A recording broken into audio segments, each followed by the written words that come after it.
What's up, everybody? It is Wednesday night. It is Xbox Nation night, and it is going to be a hell of a show. I think I can scrounge up a few topics for tonight. I don't know, maybe sometimes we get blessed with some decent topics on a Wednesday night. But I'm sure you guys all want to hear what everybody has to say. But I want to do some introductions first. First and foremost, we've got Mooch. What's up, buddy? What's going on? Yeah, a couple people on Twitter were like saying, I really hope you guys talk about Crackdown 3. I thought we shouldn't actually, Crap. I thought today would be a great day to really get into the lives and feelings of the developers of Cuphead. There's really no reason to talk about Crackdown tonight, right?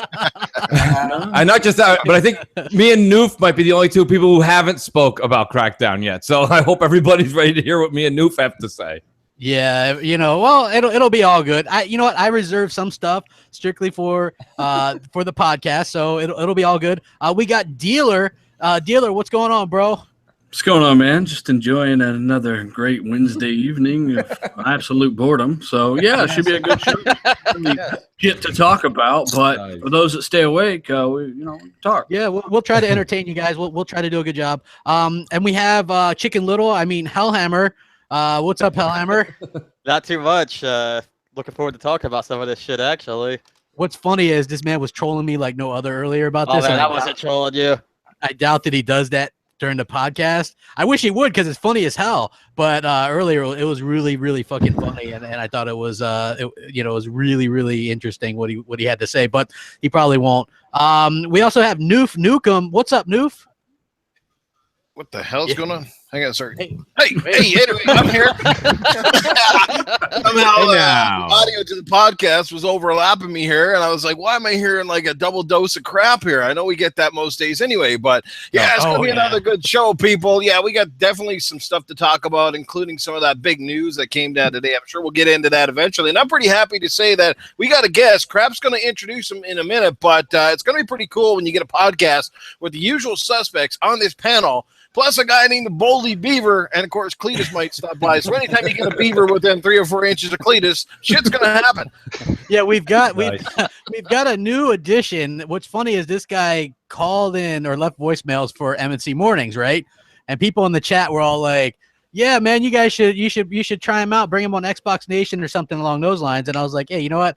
That's a pretty good idea." And then I messaged him. I was like, "Hey, can you come on?" He's like, "Man, I don't got a mic, but maybe I'll get a mic." And I was like, "Well, you get a mic, man. I'll bring you on today." What's up? We're gonna call you Beeve. Sounds good, man. What's up, Crap? Thanks a lot for having me on the show. Really appreciate it. No problem, man. We really appreciate you hopping on and helping us out tonight. I've been trying to expand and bring in somebody from the community here once in a while to kind of get people acclimated with some of the podcasting and things like that. This is a decent show. So, or the best goddamn podcast on Wednesday there. I said it. Fuck you if you don't agree. I would agree. Exactly. Thank you very much. And, obviously, I'm not even going to wait. We're going to talk about Crackdown 3. First of all, I want to say a couple things. First of all, I want to say this. This is not damage control. This is just logic, folks. Now, let me explain my point of view, and then we can go around the room. My point of view is this. You had Crackdown 3, which I had heard months ago that this game wasn't going to launch with the multiplayer in November. The game was getting extensive hate all the time. This is maybe the most hated game I've ever seen since Rise, with all the QTE hate and stuff like that. So people were hating on the graphics. They were hating on all this stuff, and it was coming out against Call of Duty, Battlefront 2, Assassin's Creed. So it's really coming out against heavy hitters, okay? And it wasn't going to be finished, and it was probably going to not look as polished as it could. So what do? They delay it into early next year so that they can specifically polish the game up, make it look better, and then it launches with all the things that it's supposed to launch with at a time where there's not going to be a ton of other AAA games out to give it a better chance as well. So there's multiple pluses.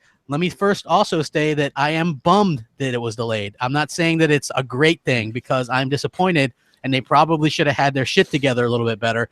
But at the same time, if the game turns out to be better and, and it comes with the multiplayer and how it's supposed to come next year, then it'll be worth the wait. As far as I'm concerned, Crackdown's one of my favorite franchises. And if they would have launched this thing in November, half-assed with no multiplayer and broken and looking ugly, it would have destroyed the franchise. We would have never gotten another Crackdown, right? You cannot launch broken, busted games like that. They delayed it. It is what it is. there's no real kind of denying it or getting around it. That's what they had to do. You know, you can't release broken games. You just cannot do it. So they had to delay it. And I'm bummed, but it kind of goes on. I think here's the thing, Crap. Okay, listen, we can sit around and we can, you know, make light marshmallows and make fucking s'mores all night. Let's talk about this. This is the problem. The delay is not the issue. Okay, the delay is not the issue at all. Okay, and I think a lot of people want to hear the truth. There's a reason people come here.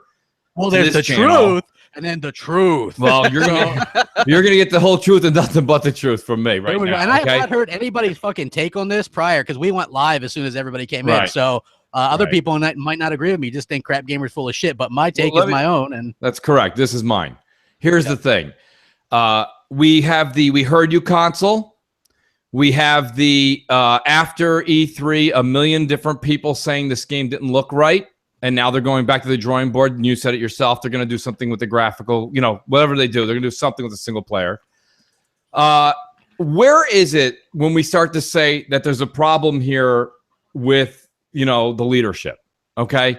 This is what I'm saying. And I'm not just pointing at Phil. It's not fair. It's not fair. Everyone just attacks the guy at the top. The guy at the top's watching everybody. He will ultimately go down or rise with the ship. But this all lands on that Shannon Loftus. Okay. And I agree. There's been a lot of problems in her department. Okay. Was she or was she not responsible for Recore? Yeah, she's in charge of all the first party that stuff. Bombed. This is delayed. So far, wasn't that Phil's position before he was boss? He was in charge of Yes. Well, he was in charge of everything. Right. The answer is yes. Here's the thing. She's not doing a good job. And that's the bottom line. And nobody wants to talk about it. I don't understand why. A million different people are talking right now about Crackdown 3, and no one's talking about why this isn't working. This isn't working because there's people not doing their job. Why is it there's the We Heard You console? Why does it take all the people that went to E3 that we know to tell them that this doesn't look like the game is ready to rock and roll? It's us doing the work. Why is it now there's 4K TV showing up in GameStops? I know. That was their idea, right? No, but we've been saying it for about 2 years now. You know, what I'm saying here is that there's something wrong with the leadership at Xbox. And I don't know who it is. It's not fair. I can only tell you Shannon Loftus is one of the issues is because that's it. Listen, when you're the captain of a certain like ship or a department, that's you go down with the ship. Okay. I'm not saying it's her. She's not the developer, but she's in control. She's in charge. And everybody's just patting each other on the back. Everything's fine. Everything's fine. Well, here's the problem now, okay, is that you've got the PlayStation. You sit there and say PlayStation's got NAC and they've got, you know, GT Sport coming out. And everyone's got a problem with that. Well, now you only got Forza. And I understand we can sit here, and you're right. Crackdown 3 might have got smashed by Call of Duty, Battlefront 2, etc. Great. Well, let me tell you something, Crap. You think Sony's not going to have any big guns in the spring? Then you're mistaken. Well, no, Sony's going to have their God of War. Okay, so God of War versus Crackdown is the same as Call of Duty versus Crackdown. No. Yes, it is. Yes, it is. Listen, here's the thing. I disagree. That's fine. You guys can disagree all you want. All right, Crackdown's not going to sell as much as God of War. My whole thing is this. Like, when is it that we're going to actually talk about this on these shows and not just talk about, like, how we get around the fact like, this is a problem. It's a big-time problem. There's nobody over there doing what they're supposed to be doing, but yet when somebody says something, it's taboo. Listen, Mooch, here's the thing, right? This is what I'll say. I don't have a problem. So, well, I'm bummed. Like I said, Crackdown 3 got delayed. So I'm okay with that because a delayed game has a chance to be a good game still, right? Now, the problem that I do have is the same one that I think you're trying to say is Phil has lost control of the ship a little bit, right? Is that what you're trying to say? Well, like, I mean, he's ultimately in charge right now. The first party is questionable right now. He's ultimately in charge. We have had multiple tweets, pictures. There was even that one where Phil's coming out of the thing. He's like, I just got done playing Crackdown. It was awesome. Well, what the hell is he playing? Yep. What's going on over there? Like, that's what I'm saying. Everybody's so taking selfies. There's 65 different colors and flavors of controllers. Right? I mean, I don't understand what's going on over there. And you know, it's funny. Everybody's like, oh, Mooch, you're crazy. How dare you say something about them? What do you mean? How dare I say something about that? There's people that are hardcore Xbox fans right now that have been writing me. I've been quiet. I don't come on and do the news every day, so I don't get a chance to do it unless there's a podcast. Hey, people was wanting to go off. I knew he was wanting to go off. There's people writing me for the past 2 hours saying, I really can't wait to go get my X. And listen, sales are not going to diminish. The X is going to do great. Okay, I'm not saying that. The X is going to do great. But what do they come home and play? I'll be honest with you. I'm not a Crackdown fan, but I am. I was looking forward to playing Crackdown on my Xbox because it's a game that comes home with the box. And listen, I know that there's a ton of Forza people out there. Shout out to Alan and Nick and those guys all at AR12 Gaming, dealer who loves racing games. There's a ton of people that do. But guess what? I don't. I don't like going in a circle for fucking 3 months. I don't. You can turn left better than anybody on that. I mean, that's a me problem, but I mean, people were looking forward to playing that game. Well, yeah, I mean, it's not even, and another issue with that too is just like I even was saying way before this, that I thought it was shorthanded to only have the 2 games launching alongside this with a game that you could take back. That's actually a true exclusive or a true, built for the platform more or less, right? Like. I mean, that's the big issue. And the other issue is this thing basically has been in development for 5 years. And so in that time, they still haven't been able to get something halfway decent out of it. Is very concerning. Yeah. The first party, I would say, is concerning. Like dealer, you're being quiet, man. Chime in. What's the great dealer gaming think about this? I would love to hear your take. The great who? No, you know what I think? I think 2013 really let us know just how out of touch some of the staff there can get. And I think Mooch has a point. There's a lot of people, and we got shit just for insinuating that perhaps maybe Aaron could do a better job, stop spending the marketing budget on waffle makers for the office, things like that, right? You're right. You're right. Shannon Loftus is in charge here, and Phil is oversight. So I think, you can't be afraid to say these things. Maybe Shannon should be reevaluated. I'm not particularly sure what she's done or what she hasn't done. That's kind of the most complicated thing about all this. You just don't know because nobody talks about it, and that's the problem. So Shannon Loftus, you just don't hear from her much. You don't even see her on stage. You used to see Phil every now and then, but Shannon, she's under a rock somewhere. So I don't know, man. Leadership. She's taking selfies. And Dealer makes a point. We should just keep on this for a second. Out of the past 11 out of 12 failed NPDs, nobody's lost their job. Nobody. Yeah. Well, some of their cousins and nephews have been hired. But listen, my thing is this. I don't understand why that there isn't. This is a big conglomerate company, okay? There's IBM, Microsoft, Apple, these big companies out there. And I'm saying IBM, I'm dating myself a bit, but they're a lot of behind the scenes.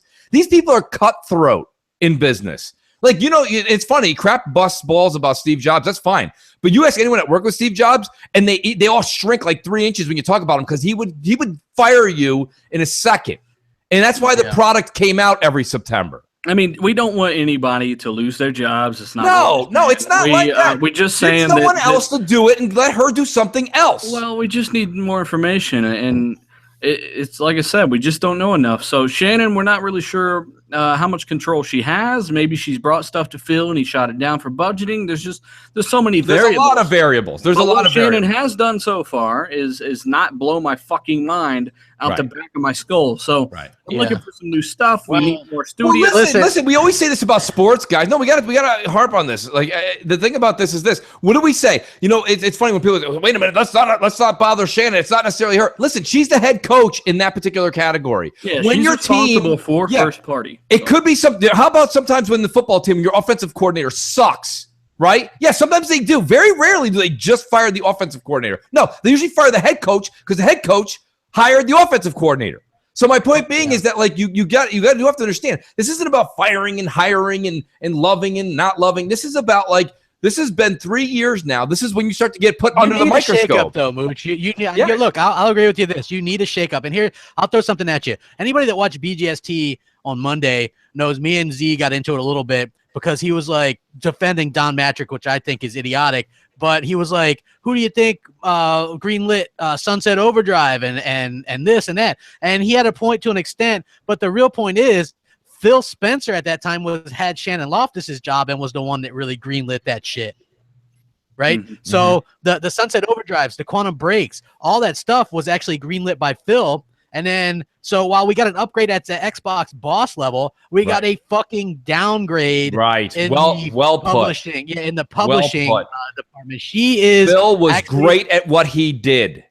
He was, because he's a fucking gamer, and I don't take her as a gamer at all, to be honest with you. And it's not a knock on any specific thing or whatever. I just think that they need to get somebody in there who knows what the fuck they're doing. Yeah. Look, whoever, this is the problem, right?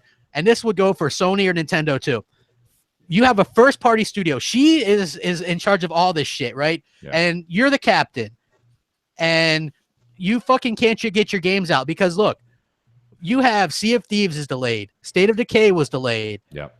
Quantum Break was delayed. Yep. Recore was delayed. Yep. You know what I mean? Scalebound was delayed. Scalebound was delayed and canceled. Phantom Dust was canceled. This is a problem. So I will go one further and put on my shock jock helmet. She needs to be fired. She needs to be let go. They need to bring in somebody that's willing to take some risks Yes. with the first party development. And I'm not talking about splitting up 343 of the coalition. Fuck that. I'm talking about getting some competent workers who are scared that they're going to lose their job if they don't produce. Because in this world, and Seattle, for some fucking reason, is full of fucking baby cakes that are too fucking pussified and pussification of America to, you know, everything's fucking lollipops and sunshine. Let's have a fucking croissant. Let's do this. There's the fucking rainbow, you know? So we got a fucking safe space at Microsoft campus. Let's get out of that mentality and start busting asses. Right? Yeah. You're fucking Microsoft, right? This huge corporation. Bust your ass. Don't be afraid to do a little work. You're going to have to take chances. You're going to have to do some real things. That's what you're going to have to do. That's what's going to make Xbox great. You know, you got to take control of your shit. Right now, look, if my podcast goes on off the fucking rails and all of a sudden everybody's doing something or saying something else, right? That's on me. I got to fucking take control of the shit. Just like if we're on dealers and it's his, you know what I mean? It's up to the person that's leading the ship. And Phil is the head of Xbox, but that means something totally different than when he was running the actual fucking games part. And anybody that's saying, "Oh, you're taking shots at Seattle," dude, go look at it, man. It's not even just a Seattle thing. It's a fucking pussification of America thing. We've got people that are so scared to say anything that they don't say anything. That's like, I think Mooch's analogy with sports teams is perfect. You know, if Chip Ganassi Racing sucks balls and they don't win anything, then they're probably going to get fired by their OEM. So absolutely. It's one of those things where that's how it works in sports. If you have a coach that's not producing results, they move on to the next one. And maybe Shannon's had 4 years and that's not gone that well, you know? Yeah. Well, my point on this, guys, and I'll chime in with my 2 cents worth here, is that, you know, delays are becoming the common trend. It doesn't matter whether it's, you know, Xbox, Sony, or Nintendo, or whoever it is. I mean, delays are becoming common space in this day and age of video games. You know, we're kind of getting used to it. I mean, the problem here is that overall this whole situation's become magnified because as an Xbox fan and everybody in the panel being huge Xbox fans, we knew this year that 2017 was relatively lackluster overall in terms of products that were supposed to come out. And it just feels like it's been one on top of another. I mean, first you get Fable Legends, then you get Scalebound. You know, we don't have a ton. You also got Phantom Dust. They were remaking Phantom Dust.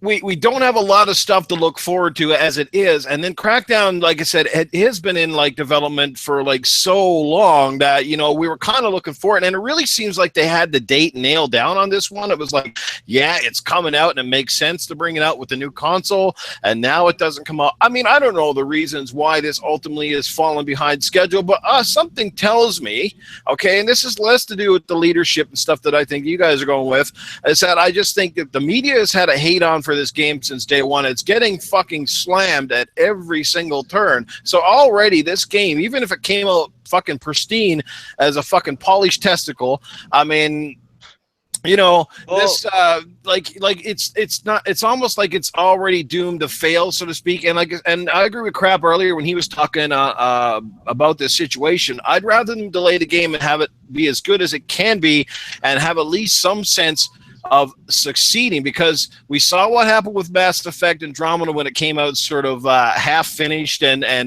had a bunch of bugs, and that game just got slammed and torched, and and everything. Yeah, but and I think you're missing the point. I don't think anyone on this panel is going to argue with you about the delay. I said that's how I started my whole thing. I don't have a problem with the delay. I understand the delay is to better the game. I get all that. We've been down this road. We just heard Shannon's resume of 8 delays and 1 cancellation. We know a delay is okay. But my point is that the developer too, Mooch. I mean, these guys, they're the one. They've got a producer, they got a director. That's and that true. That person is giving these updates to Microsoft. I mean, you look at Scalebound. I mean, at one point, Phil's like, "Yeah, things are looking pretty good here." He did say that. He did. He's like, "Things look great. Things are looking great." And all of a sudden, we're like, what, 6 months away from launching the game, and it's like this fucking thing is canned. It's like a lack of transparency between. So somebody is bullshitting somebody on one end or the other. Maybe they're feeding them a whole. Well, here's lot the of thing. shit, It's the same thing. I mean? Listen, this is the whole thing that went down with the whole. What was the guy's name from PlatinumGames? Okay.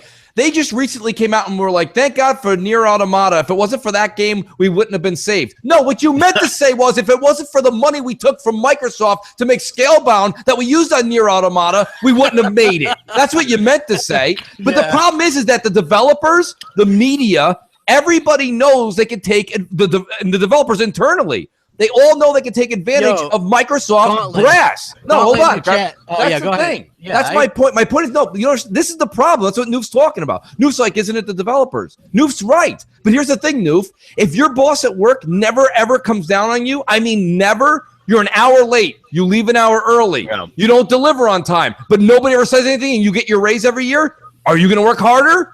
No. That's the thing. Everybody over there, everyone's like, Mooch, do me a favor, grab the Kumbaya candle and get in line. I'm not getting in line. You're not following. Jesus Christ, Mooch.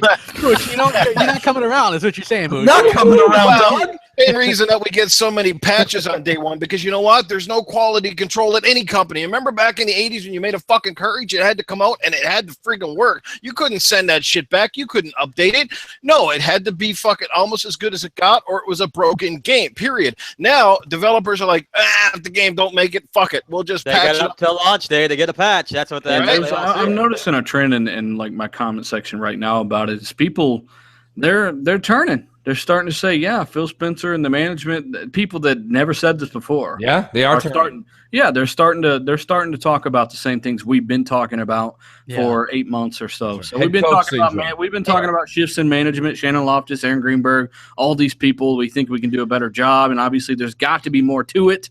But you know, other people are coming around finally. It's not just the higher ups, but it's that they're the ones to blame. I mean, Mooch is absolutely correct, right? If they don't come down on anybody or come up with asking for expectations here, I mean, nobody's gonna work their ass off if they get the same pay at that point.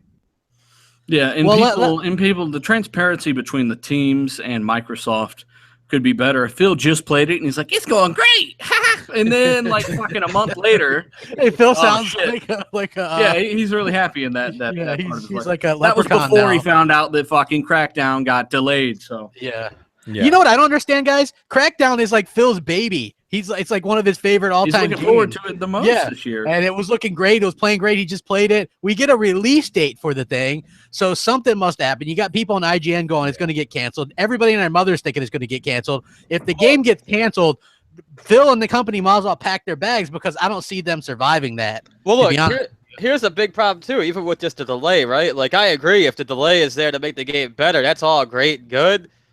But look, with it, if it's being delayed specifically because all the hate or whatever the case may be that people are saying and all the shit that people are saying, oh, it looks like crap or it plays bad or whatever the case may be, that stuff's still going to follow it into a delay. Well, and now if it's delayed and it comes out, every little thing's going to be nitpicked, right? Hellhammer, let me just say this. There's a lot of people in the chat that are saying that we're saying they don't believe. Listen, guys, just so you guys know in the chat, this isn't just us 5, 6 on the panel right now talking about what happened with Platinum Games. There's a lot of stuff, crap. We heard about this behind the scenes, too. There's a lot of stuff they said that might come out down the road where something happened with the reason that why would that game get so far, be shown at 2 E3s, and then that got yanked like that so quick? There was a real problem between Platinum and Microsoft. The problem, so, and again, and I'll state it up. Believe me, we heard this. I'll state this as we heard, not we heard it. But it's a rumor. Not a fact, but we heard this isn't a fact, but what we had heard was that Microsoft was paying them to playing Platinum Games to make Scalebound, and PlatinumGames was pulling people off of Scalebound and having them work on other games like Nier Automata, right? Meaning essentially Microsoft was paying their employees to work on other games that weren't coming to Xbox to begin with, and so that ended up costing them. So Microsoft, what happened was they did a check, they do a check on their games, and it didn't have any progress over a 6-month period at all. There was literally no progress. So that's literally a 6-month period where you're paying a developer to hit milestones and stuff, and they don't hit any milestones for multiple times. And then, so they're basically just taking the money. So that is what we quote unquote heard, you know what I mean? But that's again, a very hard thing to prove in the industry. So I do want to say, Mooch, I know you're referencing trolls that are obviously the trolls. Are like, we don't believe nothing you say. First off, there's no point in referencing those people. No. Secondly, we've covered shit from leaked documents. We covered like the latest round of Digital Foundry documents about the Xbox One X regarding the GPU benchmarks. Right? Everyone was blown away. Oh, new information. We covered that months before Digital Foundry. That all came from the XFest documents we covered a long ass time ago. We do get access to a lot of stuff that you normally wouldn't have access to. I had the PS4 Neo ones too. Like that was before you were part of the show, but I had passed those out. Like Hellhammer had those, and Z and everybody. So it's not like we don't get believe what they want, but ultimately we do hear these things. There were problems between the studio and Microsoft, and the studio what they're in, so they got let go. They got fired. Hey, look, as far as what I hear, I heard the Xbox One X and announced that as the name months beforehand. So look, when it comes to games and stuff like that, I did hear Fable. But those, when you pick a game, right, I could have easily not said Fable and been right because there was a 50-50 chance. Right. If I just wanted to worry about like credibility, quote unquote, or just 100% being right. But sometimes when you do YouTube and stuff, you got to take some risks. Right. And I did. And I was right on quite a bit of stuff. I'm wrong sometimes too because I'm human and that shit happens. But at the end of the day, the people on the panel and the people that know me know that I've gotten them information and stuff like that. So people are asking, they're saying, how did this whole thing come up with Platinum? Here's the reason it did was Noof made a hell of a point. Noof's point was you can't just blame the leaders in each respective category. There's a lot of people that work below them. He's right. But the problem is, just like what you see with their media and the way that they tweet and this and that, and everything's kumbaya, holding hands, and they share lattes, that all transpires, you know, shit rolls downhill, folks. So when that happens at the top, everyone looks up and they're like, they don't give a shit, so I don't give a shit. And if developers don't care, that's why you see all these developers coming out talking shit. Every week there's a developer talk shit. How about the guy in Ubisoft who's got to deal with them for Assassin's Creed, gets out there and he says X-Bone on E3. Like, are you crazy? You had one job. Don't say X-Bone. You had one job. When that happened, you should have heard me when I said I literally went to Crapgamer. I was like, "What the fuck did that guy just say?" Yeah, he said Xbox. He said Xbox. Hey, you know what? Let's talk to somebody who's cowering in a corner right now because it's his first Xbox Nation. Oh yeah, the beef. This is probably the worst new episode for him to come. Probably is. But do you have a take on this real quick, man? Honestly, you know, I'm kind of a positive person, and to be honest, like you guys said, the delay is going to be, it's just going to benefit the game. But also just to be on a lighter tone, 50%, I guarantee 50% of us Xbox fans, you know, we're going to be playing all these multi-platform games too, plus this huge backlog of all these games that are getting the 4K treatment. So for me personally, I'm not worried about what I'm going to be playing for the next 6 months. Yeah, but Beeve, that's like you waking up on Thanksgiving and being like, you know what? No bird this year. But guess what? Last night's steak that we have left over is still delicious. I know. No, it's not the same thing. It does not the same thing. I was just telling Hellhammer earlier today. I was like, yeah, well, Mooch is going to have something, and he's going to compare it to something just out of the blue. Something with food, naturally. Yeah, Go ahead, Beeve. Go ahead. I didn't mean to interrupt you. No, that's fine. No, that's it. It's just like for me personally, I'm happy that the game is going to get more polished because I'm not a Crackdown fan. I've never played 1 or 2, but I was looking at it like, you know, maybe I'll pick it up.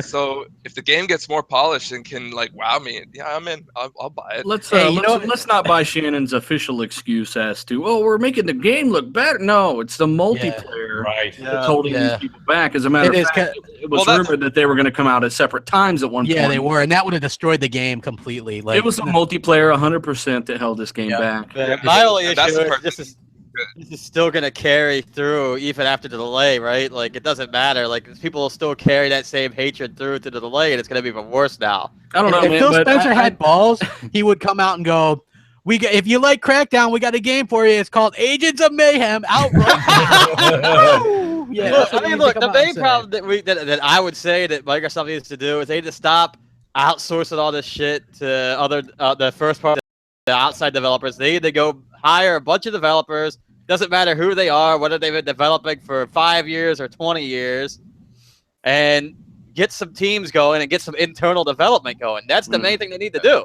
You got to build the talent, you know. But after seeing the like recently, I did a video about Crackdown, like everyone else and their grandma today, and I used footage from the multiplayer that they actually showed off with all the destruction, right? And I was looking at this as I was talking about it, and I was like, "Holy shit, this is phenomenal!" Like, if there's ever been a great reason to delay a game, it's because you're in uncharted territory here with this kind of next level. If you want to see that destruction, check out the video. It's in there. You will not be disappointed if the game comes out and it actually does all this. You know what's funny is that multiplayer destruction stuff, the graphics look better than the single player. I don't know. I'm just saying. I mean, hell, even if it looked worse, it's like you've never seen destruction like this on any platform. You know, cloud compute, physics, and all that. It's really awesome looking. So I don't know. The multiplayer is definitely at fault here, and don't buy the official excuse. Yeah, you know what? Here's the thing. Again, this comes back to you have to look at whose job it is. We all have jobs. We all are accountable to bosses and things like that. So the fact of the matter is that this comes down to poor management, which also, like, again, I'm a Phil supporter, but you have to have reign of your people. You know what I mean? Like, I've kicked people off this show before because they realistically have done a bad job of representing my brand. Like, I know that sounds really bad, right? Like when I say it like that, but no. But if you're just going around, horrible. Okay, if you're just going around being an asshole to everybody, right? That makes me look bad. Okay? Yeah, like basically anybody that uses Budweiser's lube got kicked off. Yeah, exactly. I know, exactly. So that's all I'm going to say about that, right? So I'm accountable for that in a way, and then I took care of it. So the problem is that Phil, in a way, is accountable for this stuff as well. Yeah. So Phil, get your shit together. I know you're a nice guy. So what you have to do is reevaluate, hire. You know who he should see if he could hire Jack Tretton to come out and run the first party games. Hire somebody that is going to go out there and do a better job. They need somebody like a Steve Jobs, Mooch. I agree there, right? They need somebody to get out there and fucking bust ass and to constantly hound these people to get their games out. Because guess what? Fucking A, your games should be out when you're supposed to come out, and the delays make you look bad. They're making the Xbox brand look bad. Yeah. They're making it, it's really like fucking chum in the water, and Jaws is swimming around, because then you got all the PS fanboys laughing, you got the PC fanboys laughing, you got the media laughing, you even got hardcore Xbox guys like us. And I know people are tired of the fucking negativity, but God damn it, sometimes you got to be a little bit negative. These guys need to wake up. This is a fucking $9 billion brand, and you guys are fucking it up. How do you? I've never seen a business worth billions of dollars like this run in this manner. I've never seen anything like it. It makes no sense. Never. Where the hell is? Look at AMD, right? And correct me where I'm wrong here. This is a dealer and Hellhammer question. It's a question, not a statement for me. But like, remember when the cards or an SSD, something slipped? Like, it was a slip, and it was like, okay, they slipped like 3 months, but then it came out. Like, it wasn't slipped like 2 years. Like, I don't understand. Like, I've never seen anything in this business. Like, a little something that you guys know or might know. I believe the iPhone 7S was kind of like an oops, because with the 8 that's coming out this year was technically supposed to be what the S was last year, and that's a 1 year oops. But sure as shit, Tim Cook's not coming out next month and going to be like, well, we're going to do the 7SS. And I'm just going to do the 8 next year. Like, it's not going to happen. No oops. So, I mean, this is, and it goes back to the other thing. I've listened to a bunch of different people, and Mike Ibarra is the one person because he's in charge of, I believe, everything non-gaming. And some people were writing and asking questions when he was on the Brand show, and they were saying something like, hey, we want picture-in-picture or something like that. And he's like, well, put it in the feedback. And it's like, well, How many times we got to put shit in the feedback? And I know we talked about this last week. Everyone's like, Mooch, you got to calm down with the UI. I understand it's an alpha. Frankly, I don't have it, so I don't care. I don't care. I'm happy with what I got tonight. I'm fine with it. But all I'm saying is, why do I got to keep going into the feedback and writing the same shit I wrote 3 months ago, 6 months ago, 9 months ago? Yep. You know, we do have to say something real quick. Something's wrong here. We can't let people get too far without remembering that every platform has delays, right? We know that every single That's correct. Every single correct. PlayStation exclusive this generation. Yes, they've been delayed too. Has been delayed. Yes. So I mean, it's really true. bad this generation. That's one thing that's for sure. I think the reason that this strikes home a little bit more, and I think you guys will agree with me, is because the console's launching in November. Yeah, that's and the main reason. We have no game that's coming out that's a first party title aside from Forza. And even Forza doesn't come out with it. Forza comes out in September. Yeah, you know? so there's nothing that we're gonna be able to take home with this box. Yeah. To be like, wow, look, I got this new console and I got this first party game. No.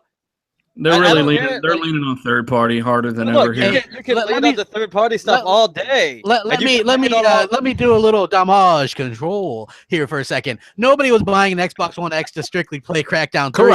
Correct. That game was not a fucking graphical showpiece, right? People that were going to buy the Xbox One X are the ones that are going to fucking play Assassin's Creed Origins, Call of Duty World War II, Battlefront 2, Forza Motorsport 7.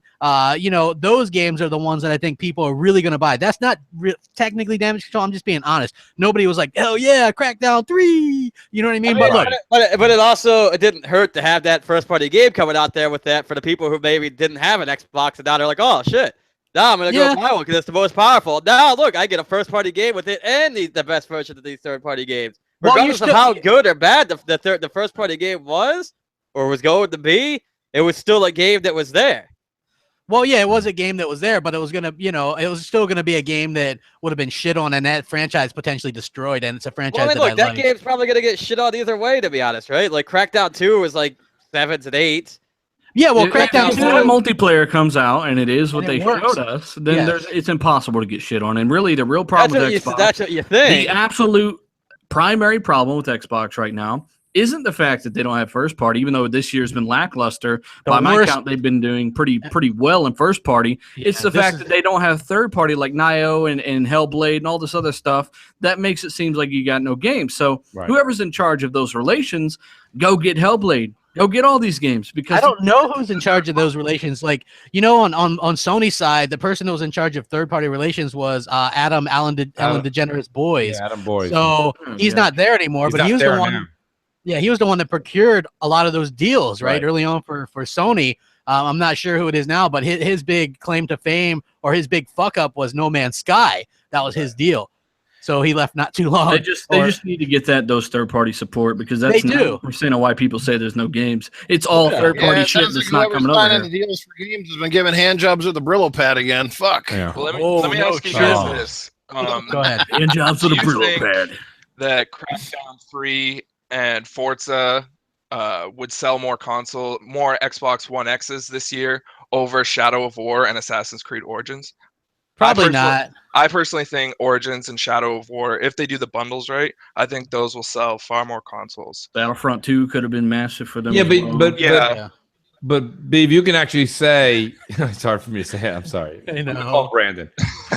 Brandon, you can really say that same line with everything except Uncharted, The Last of Us, Halo, and Gears. Anything else? All multi-plats that are major like that would beat anything on either system. So, I mean, that's true. Yeah. But, I mean... I'll give you guys the official damage control per Shannon Loftus. The Xbox One X launch lineup will be one of the greatest lineups of games ever available with a major new console release. I shit you not. Hold on. Wow. Not only are there... That bitch is talking about third party, bro. Hold on. Not only are there several new Xbox exclusives, such as Forza Motorsport 7, Cuphead, Super Lucky's Tale, and the console launch exclusive PlayerUnknown Battlegrounds, there is an incredible list of titles coming this holiday, including Middle-earth: Shadow of War, Assassin's Creed Origins, Call of Duty World War II, Star Wars Battlefront 2, and Destiny 2, and more, with many of these titles enhanced to play better on the Xbox One X. Oddly enough, she didn't say this, but I'm going to say it, Destiny 2 and Call of Duty World War II are two games that absolutely have no confirmation, even though I've heard they will be, because they have Sony marketing deals. So those aren't even enhanced on the Xbox One X, but will be like 4K shit on the Pro. So good job. Like if Microsoft would have fucking marketed Call of Duty or Destiny or Battlefront, they're not in the business to get marketing deals or anything anymore.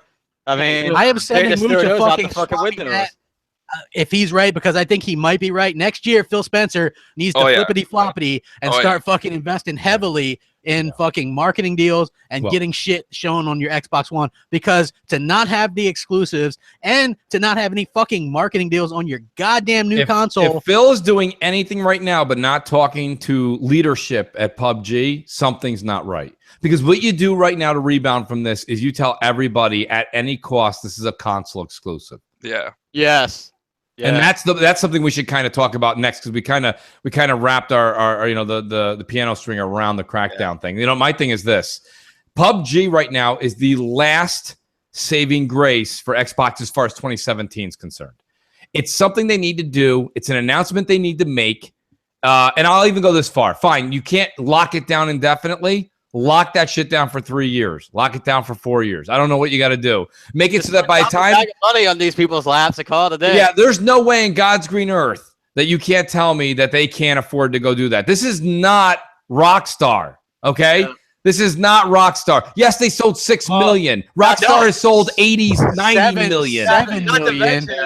Seven's not GTA 5. They're an indie studio. That's just the bottom line. Yeah. And if you want to get to the price thing, Microsoft spent no money on marketing. So they should have a surplus to go and lock something down. That's not true. They got a marketing machine. His name is motherfucking Crapgamer, and he gets all the disrespect. They're like, let's market our shit for us, right? He's a real idiot. People hate him. Crapgamer, 3 videos a day, bringing it. Yeah, he does. We got that shit, right? Like we don't pay him squat. That's our kind of deal right there. You know what I mean? Look, you're right, Mooch, and this was on the topic list, which was PlayerUnknown Battlegrounds. Microsoft absolutely has to lock something up.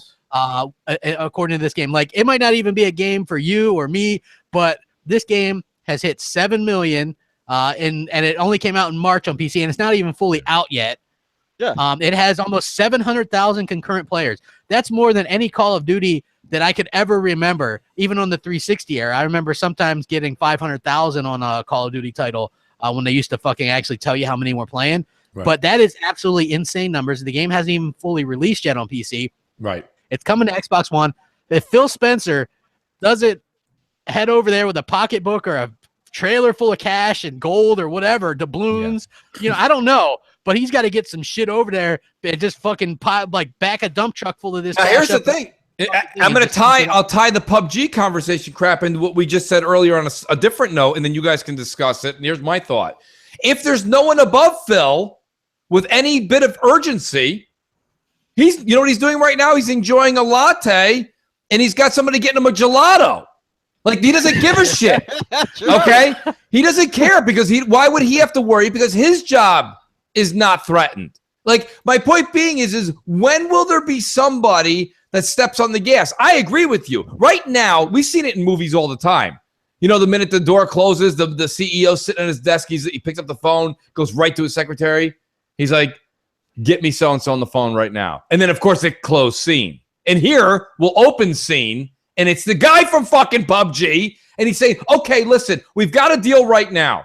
What's the extra 0 or 2? What are we talking about to lock this thing down on Xbox and PC? You're making a fortune on PC. We only want to help you. How do I make it so that Xbox and PC, which we've tried to marry commercially and not to our advantage, but we're trying our best, how do we lock this thing down to further tie down, which I also said with Titanfall, to tie down the PC Xbox thing we've been trying to sell and marry these two groups together? How do we do that? What's the number? What kind of commitment do you need? Let's not get off the phone until we make a deal. What is it that you need? If that conversation isn't happening right now, somebody else needs to pick up the phone and be in leadership. That's what I'm saying. Look, I agree. Here's what they got to do, right? Like, and they got to do it in a cooler way than that. Because if you're Phil, you go in there, you go, here, I'm going to give you this piece of paper. No, it's just not cooler way, people. Listen, Phil sits down at a table. He has a piece of paper and a pencil, and he goes, write down the number you want. And then they write down the number, and then he's like, done. And then that's how it goes. You don't even got to negotiate. That's exactly what you do if you're Microsoft. And the reason being is this. Microsoft is in desperate need of something, because with this delay, there's something that a lot of people aren't thinking about, which is We already know the games that are coming next year too. God damn it. So we wouldn't even have anything new at E3 next year because we are going to get Sea of Thieves, Crackdown 3, State of Decay 2 at the beginning of the year, and most likely Forza Horizon 4 and fucking Halo 6 to end the year. So we would know exactly what we're getting. And then the following year, the games would be Forza Motorsport 8 and Gears of War 5.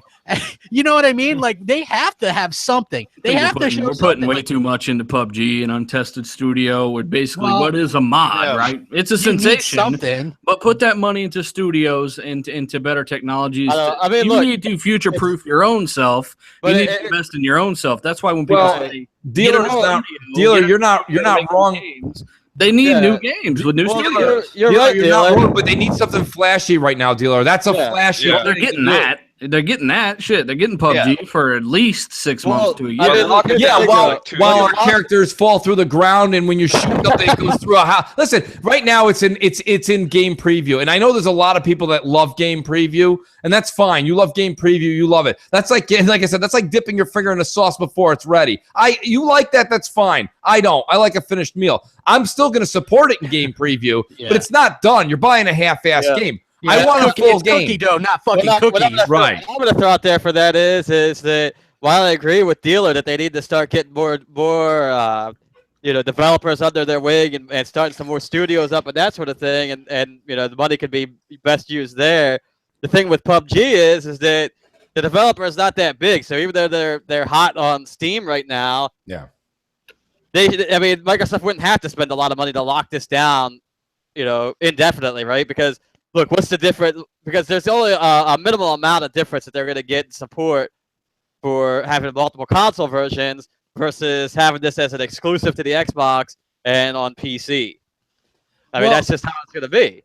Well, let me say this much, okay? Like, it is a splashy thing. They've got to announce something. They've got to do something splashy, right? I mean, I think we're all agreed with that because what basically has happened here is Microsoft has said to Sony, they might as well fucking Don Matrick must have got paid off by Sony or something because they Don Matrick handed Sony fucking this Christmas present and he's like, here, unwrap it. And they're like, what is it? They're like, it's the entire generation. It's yours. Take it. You know what I mean? Because look, listen, they fucked themselves over right from the start with the Xbox One, right? Then they had good games, right? So you think they could come back because the PS3 did a good job of coming back, even though it was a disaster for them in terms of financials, because they had really good exclusives that people wanted. So people bought it for the exclusives. Microsoft could have done the same thing, but you stopped investing in your fucking first parties, and that's a mistake. So now what's happened is the exact opposite. Instead of you're so far behind, but instead of offering something that you can't get anywhere else like that Sony did with the PS3, you're offering less, and you got duct tape holding together your first party studios. I think Phil Spencer's running around that shit with duct tape. Seriously, like, let me patch this up. No, I can patch it. I got it. You know what I mean? He's running around like you're Microsoft. What the fuck? Yeah. I think they need more mature IP. We've been playing Xbox for 15 years. Thank you. I'm ready to see motherfuckers die. You know what I'm saying? Like, it needs to be more mature, but more detailed. They need to reinvest, get some more talent with writing. They didn't snatch up Amy Hennig. They just don't go for shit. And I feel like there's got to be a reason for this that we just don't know about. Look, they let Casey Hudson walk out the door. Casey Hudson wasn't even doing anything but fucking HoloLens. How do you have Casey Hudson? He probably wasn't even doing HoloLens. He showed up for 2 years. He ate the free coffee and donuts and he left. He didn't do anything. Thanks for the free money. Why does that fucking outfit? Why does Xbox, Microsoft, by the way, fucking billions and billions of dollar companies, and it seems like they're fucking like they're the three. I just pictured the Three Stooges running around the whole time. Like there's a couple of things that a lot of this could come down to as well, right? Yeah. Like it's not just the Xbox side either that we got to look at the big picture, right? Look at all the changes that Microsoft's been through just as a company, right? They changed out CEOs. They used to have Ballmer as head, who basically got shit done. Basically look at the changes around what Microsoft's doing outside of Xbox and see basically how that changes has affected Xbox because it's breathing over into all their brands, right? Used to be if you wanted to use Microsoft Office, well, guess what? You were buying a fucking Intel or a based Windows PC to use said thing. Now you're using well, that's okay. It's on OS 10. Hey, if you are you not? Use, I know what you're saying. However, You can. Well, you had to go buy a Windows Phone. Well, that's okay. It's on iOS and Android now. And you're right, because that's what I just said. And are you folks not entertained? Almost 1,000 watching, but only 230 likes. So hopefully you guys. Just about to say the same thing. Yeah, hopefully you guys can hit that like button for us, because we're doing a hell of a show, man. I got people ranting and fucking raving. I got Hellhammer like running into it. Mike, it sounds like when he talks. I don't know what the fuck's going on. But Hellhammer might make his first video about all this tonight. I know, right? Like, so yeah, do that for us. But I just want to say this, like, you're right, Hellhammer, in the fact that you have a console and you're not giving people much of a reason to buy it. Yeah. I get that they're leaning heavily on third-party shit, but when two of the biggest games aren't even confirming an upgrade for your console, you're kind of fucked. And so that would have helped, again, to get a goddamn marketing deal just so that they can announce that you're going to have a fucking upgraded version of the game on your console. I mean, right? I mean, look, my whole thing is that I've been upset with the whole first-party thing for a long time, right? Like, the lack of games or the lack of variety and that sort of thing has had me bummed out for a while with Microsoft and the Xbox. I agree. Yeah, Hellhammer was like, if it wasn't for what did Hellhammer tell me earlier today? If it wasn't for the something or other, if we didn't already have a big ass collection of games, this generation I probably would have already jumped ship to another console at this point, because I'm not playing a lot of multiplayer anymore. Yeah, I mean, well, you know, I said on Twitter earlier today, and that is one nice thing about not being like a jackass that just refuses to buy another console.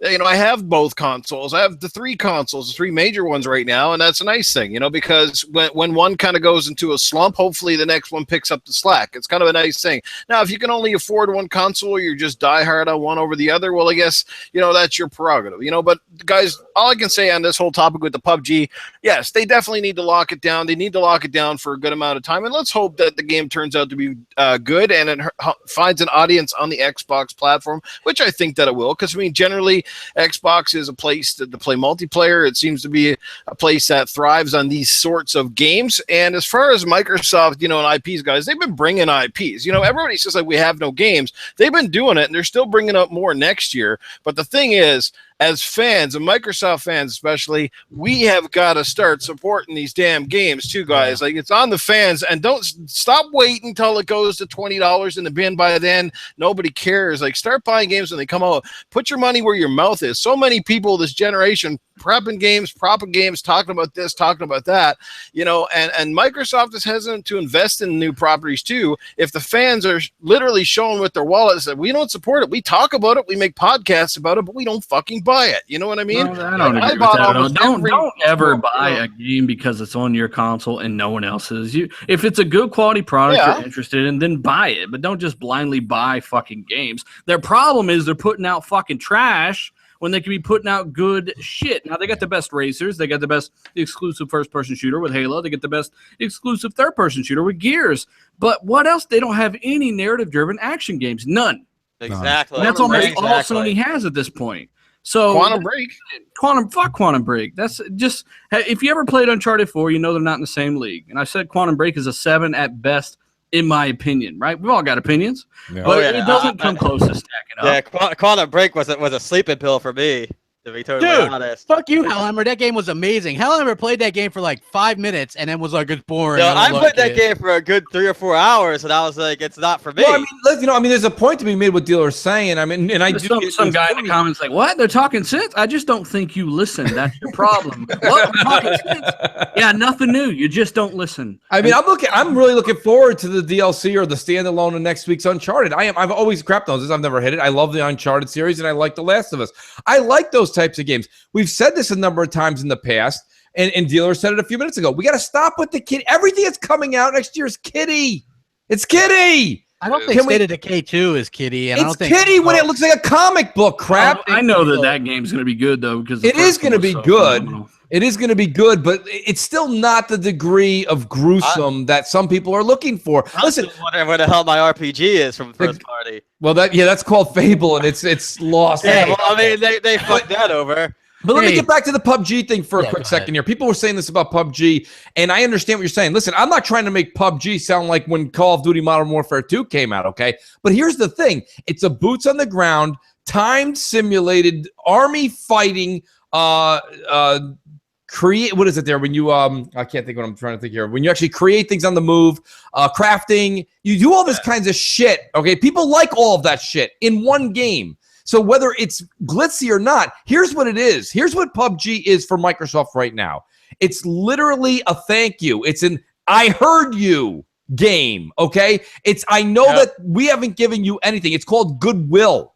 Okay, this is what they're doing. And we're not saying Microsoft haven't made great games. We're not saying that. No, not at all. It's time for a shift. Motherfuckers been playing Xbox for 15 years. Time for you don't want to go the Nintendo path where they don't grow up with you. You got to keep pace. And people, adult narrative. Just take notes. That's what I'm saying.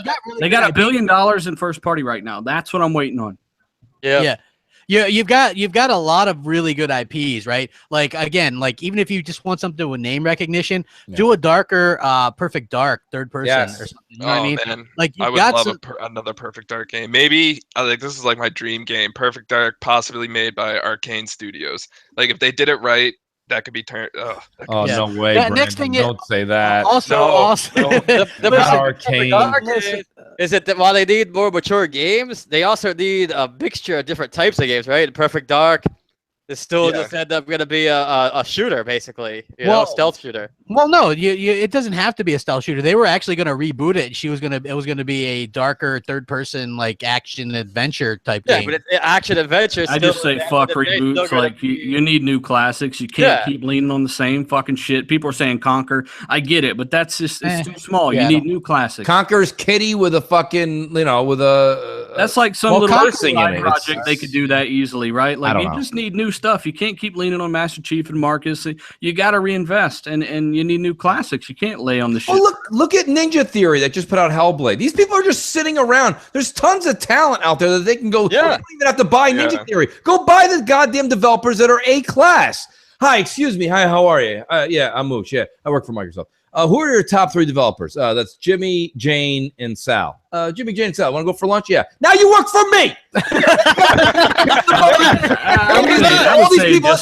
And I know that's comical, but dealer, hear me out real quick. People are saying this and that. Money talks, people. People don't realize this in business. You know, people are like, this and that. Like when Alex Rodriguez showed up for the Texas Rangers. I love the Texas Rangers. And there's fucking the late, great Steinbrenner standing there with this massive check like he won the fucking U.S. Open. It's one of those ones that takes 3 people to hold it. And he's like, who are the Rangers? I'm going to the Yankees. Like, money talks, people. Yeah. So when everyone's sitting here, there's a couple people in the chat that are like, come on, Mooch. People don't actually. Yes, they do. Money will move people. And Microsoft happens to have a lot of money. If you just want to think about that, don't think that money doesn't move people. Think about where you work now. If somebody came up to you and offered you like double your salary. I love my job. I'll pay you triple. I'll pay you triple to be a garbage man. Let's get the fuck out of here. I love banana peels. Let's go. There's got to be people somewhere in Microsoft that are pitching them ideas. You know what I mean? That they could get off the ground. You're gonna have to take a bit of. Here's the funny thing too, right? This isn't even my type of game, but like Heavy Rain, off before Sony. And Microsoft turned it down because it had to deal with a kid or something in it, right? Like he was like killed in it or whatever. But it's a game. You know what I mean? It's not real. You have games that have bad things that happen. You got to take some risks with what you're doing. You've got to do stuff like that. You can't just go, you were built up by being a hardcore console. Look back at Ed Fries, Seamus Blackley. You know what I mean? You had these people that were hardcore gamers that wanted to give people a hardcore box. And you have to have hardcore games. Look at a game like, maybe this was a huge game for me, Chronicles of Riddick, Escape from Butcher Bay. That was an amazing game on the original Xbox. It was dark. It was well acted. There was nothing like that on PS2, in my opinion. You had that. You had Halo. You had Halo 2. You had KOTOR. You know, the people bumping and grinding. That seemed like a more mature box back then, you know? It did, exactly. And now that's what I want back. Exactly. I want that too. Like, you guys, I get it. How they regress so far with the first party stuff, I have no idea. But you're going to have to swallow your pride. And does anybody else think that their fucking timing is like the worst timing of all fucking time? They don't even know their own timing. They announced like a month ago. They're like, hey, I got an idea, guys. Let's not announce the Xbox One X pre-order date yet. We're going to announce something tomorrow about that. And GameStop tweets out, when Microsoft does an Xbox One X announcement on Sunday. So we know that the fucking thing is going up for pre-order on Sunday. So let's not confirm that. Let's get everybody sad first and tell them that their fucking game is canceled that they've been looking forward to, because we've been putting our foot in our mouth the whole goddamn generation. Why stop now? Well, why stop now? Because you guys are trying to turn your fucking shit around, and you're doing a piss poor job of it right now. What are you guys thinking? Like, I don't understand what they're thinking. You would think that this was not a multi-billion-dollar corporation. You would think these were like fucking people, me and Mooch running things, like trying to run things all by yourselves. I imagine this would be Xbox. I told you, give me 1 year in the position. I'll make everybody very happy. If that were the case, that crazy. Xbox would finally have that built-in hand job machine. Exactly. That's if Noof was CEO. Like, look, Microsoft locked up. Microsoft had somebody brings up Splinter Cell. Microsoft had an exclusive Splinter Cell at one point. That franchise isn't huge. They're not going to miss out too much by making an exclusive again or on Xbox and PC, right? I don't think you're missing out on much. That's a name recognition thing. Get that. When you know, like, look, if you're Phil Spencer, you're like looking into the future. You're like, okay, here's the games we have coming out. Fuck, we're not going to have shit for at least 2 years. Let me get on the fucking phone and get on the horn with people and talk to them and see what we can get. It's not even just a matter of like locking up these stuff just because it's just on the console and that helps sell it. But by having these exclusives or these third-party exclusives locked up, say like PUBG, for instance, is a big one actually. Again, going back on that, is that all the streamers and all the people who are going to be watching this game, because it's a game that's fun to watch. It's a game that's, you know, fun to get involved with, even if you're not playing it, because of the type of game it is. Yeah. This kind of stuff is good for your brand. I wouldn't buy any developer. I wouldn't buy a studio because that holds a stigma, just like Titanfall. Yeah, People, you're holding it from us. You're holding it from us, and in reality, what they need to do is just go out and scout for talent. Find some smaller developers. People are entering the field every single day, right? Maybe have a $5 million competition between all these up-and-coming studios that nobody's signed. They're making their own thing on PC right now. Hey, who can make the best, coolest demo or concept with I don't know, less than $1 million? Whoever wins gets a contract with us. You work with us, you're set. You make a big old AAA game.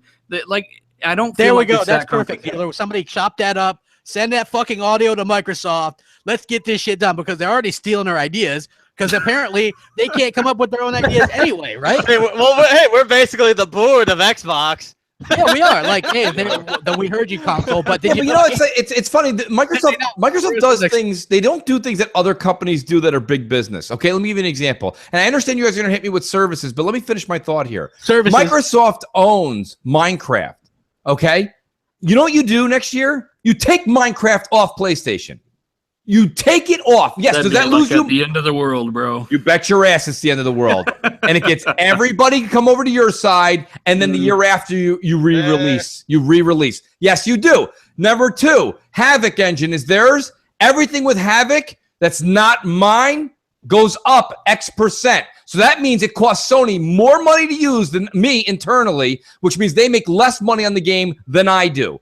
Why can't you do that? There is competition to Havoc, This is how you take care of if you don't want to go spend money, this is how you've already used the money you spent. Okay? I don't understand how nobody over there is willing to cut the throat, cut the balls. Do what you got to do internally so that you can do better without spending. You've already spent this money. You own Mojang. So if you already own Mojang, we know what that does. Can you just imagine? Forget all the people listening to the podcast and us. Forget all of us. We're the hardcore. Can you imagine all the people that are on PlayStation right now playing Minecraft, and then they find out the 2.0 or Minecraft 2 is only available on the X? Yeah.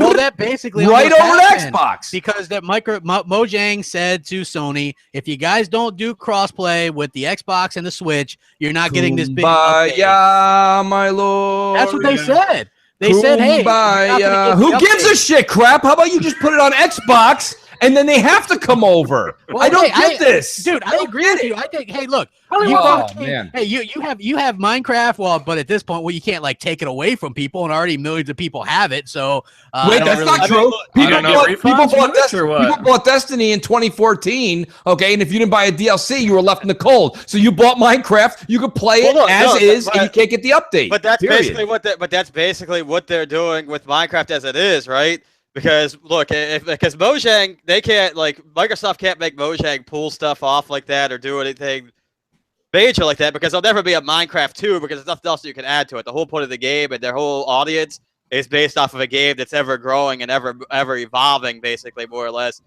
as that single game. Microsoft makes money off the marketing rights and all that kind of stuff, and all that. I mean, you basically walk into any store down, they have a whole fucking aisle full of Minecraft shit. But if you listen to what Mojang has said before, though, is that they want all their versions of their games to be intercompatible with each other, right? PC, Xbox, phone, the Switch, all this stuff to be able to play with each other. So if you have family that owns the PC version and you have an Xbox, you can play together, whatever the case may be. Right. So they're focusing on getting all this stuff updated, because right now all their all their different versions, the phone version's missing parts, the PC has all the stuff, the Xbox versions is a few versions behind, the Switch version's way behind, all this kind of stuff. So in order to get that to go together where everybody can play together, they have to get everything updated to one point. So there's no reason for them to update the PS4 version if they're not going to have the crossplay, which is Minecraft's big, but they're trying to sell a new console to hardcore guys, and that's a very small percentage of people that are getting it for something like Minecraft. So they just need just go hire some people from the movie industry to write some stuff and actually try to get some stuff locked down. Make your own studios. Don't buy other studios. Make your own studios. Don't put Turn 10 on a fucking fighting game. Leave them to do what they do best, better than anyone else. Make another studio to make something else. Like this should end the debate once and for all, though, dealer, where people are like, Turn 10 should do something else. 343 should do something else. No, they just need more studios to do that. When your first party's so fucked up as it is, let them fucking do the games that making you money, and then that's no more relevant than now. That's the truth, crap. But I mean, like, it's what we said about 20 minutes ago. Go to Ninja Theory. Go to these other places. Go to fucking Tiny Build. Find these people that are amazing little developers. And you're like, these guys are sick. These are the creme de la creme of 5 different studios. Grab them and make them a new company that is your development team, and make them something. Let them be creative. They don't even need to go to little developers. They could go snipe talent from major developers. That's true. What about the team that made Ori and the Blind Forest? Is that a first party studio? What's their status? Moon Studio is an indie studio. Not yet. So, they're not totally acquired. I think they're working. Does Microsoft own Ori's IP? I think so. Yeah, they own the IP. Because clearly that team has got some real talent. I mean, they made a fantastic game, and they got another one on the way, which is going to look fantastic. You know what I mean?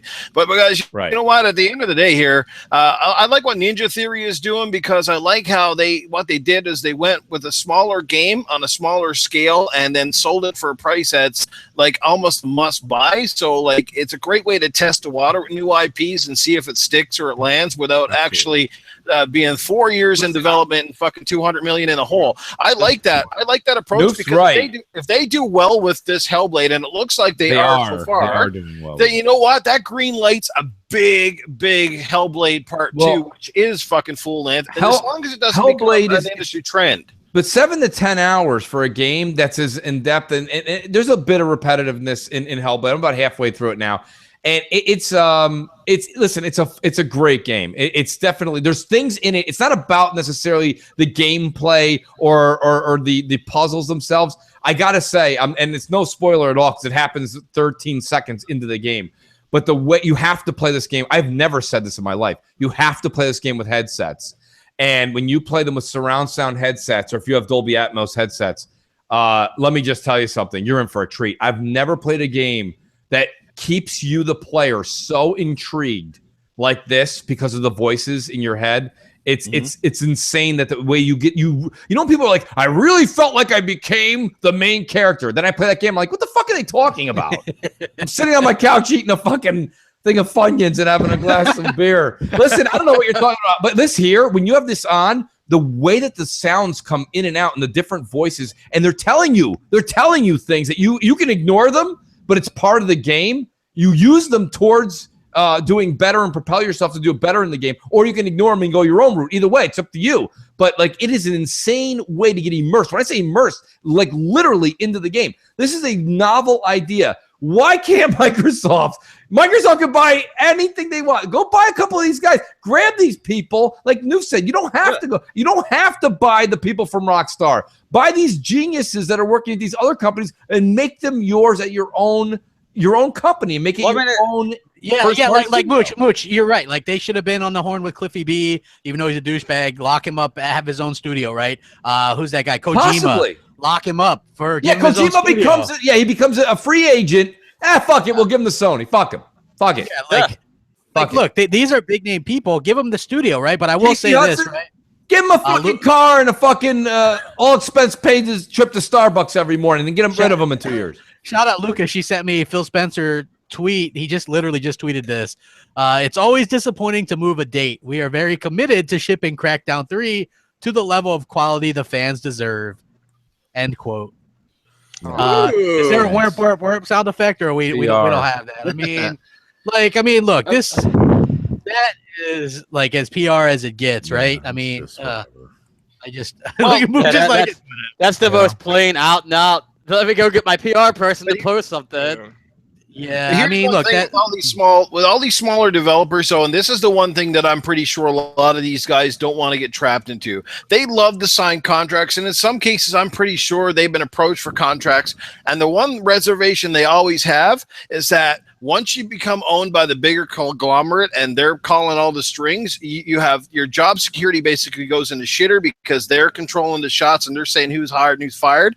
And also the biggest thing is the creativity level. Creative people don't like to be pigeonholed into doing the same damn game forever. And I mean, some people do. There's the rare people that are like Rod Ferguson. That guy is hardcore Gears, and he might be the rest of his life, with that team. But the average people don't want to be told you're going to make Halo for the next 40 freaking years of your life. They want to dive in, and this is the thing with the smaller companies, why they're reluctant to get underneath the big umbrellas of the corporate guys, right? And that's why you see guys even like Remedy now, like stepping away from Microsoft. I don't know what happened with that relationship, but it's kind of funny there too that they didn't buy these guys up, or they refused to be bought because maybe it was like, oh, we're gonna have to make Alan Wake again, we're gonna have to do Quantum Break again, and some of these games, while they are artistically amazing games and we love them, a lot of us have it, at the same time they weren't financially huge games. Actually, Remedy wanted to make another Alan Wake. They wanted to make another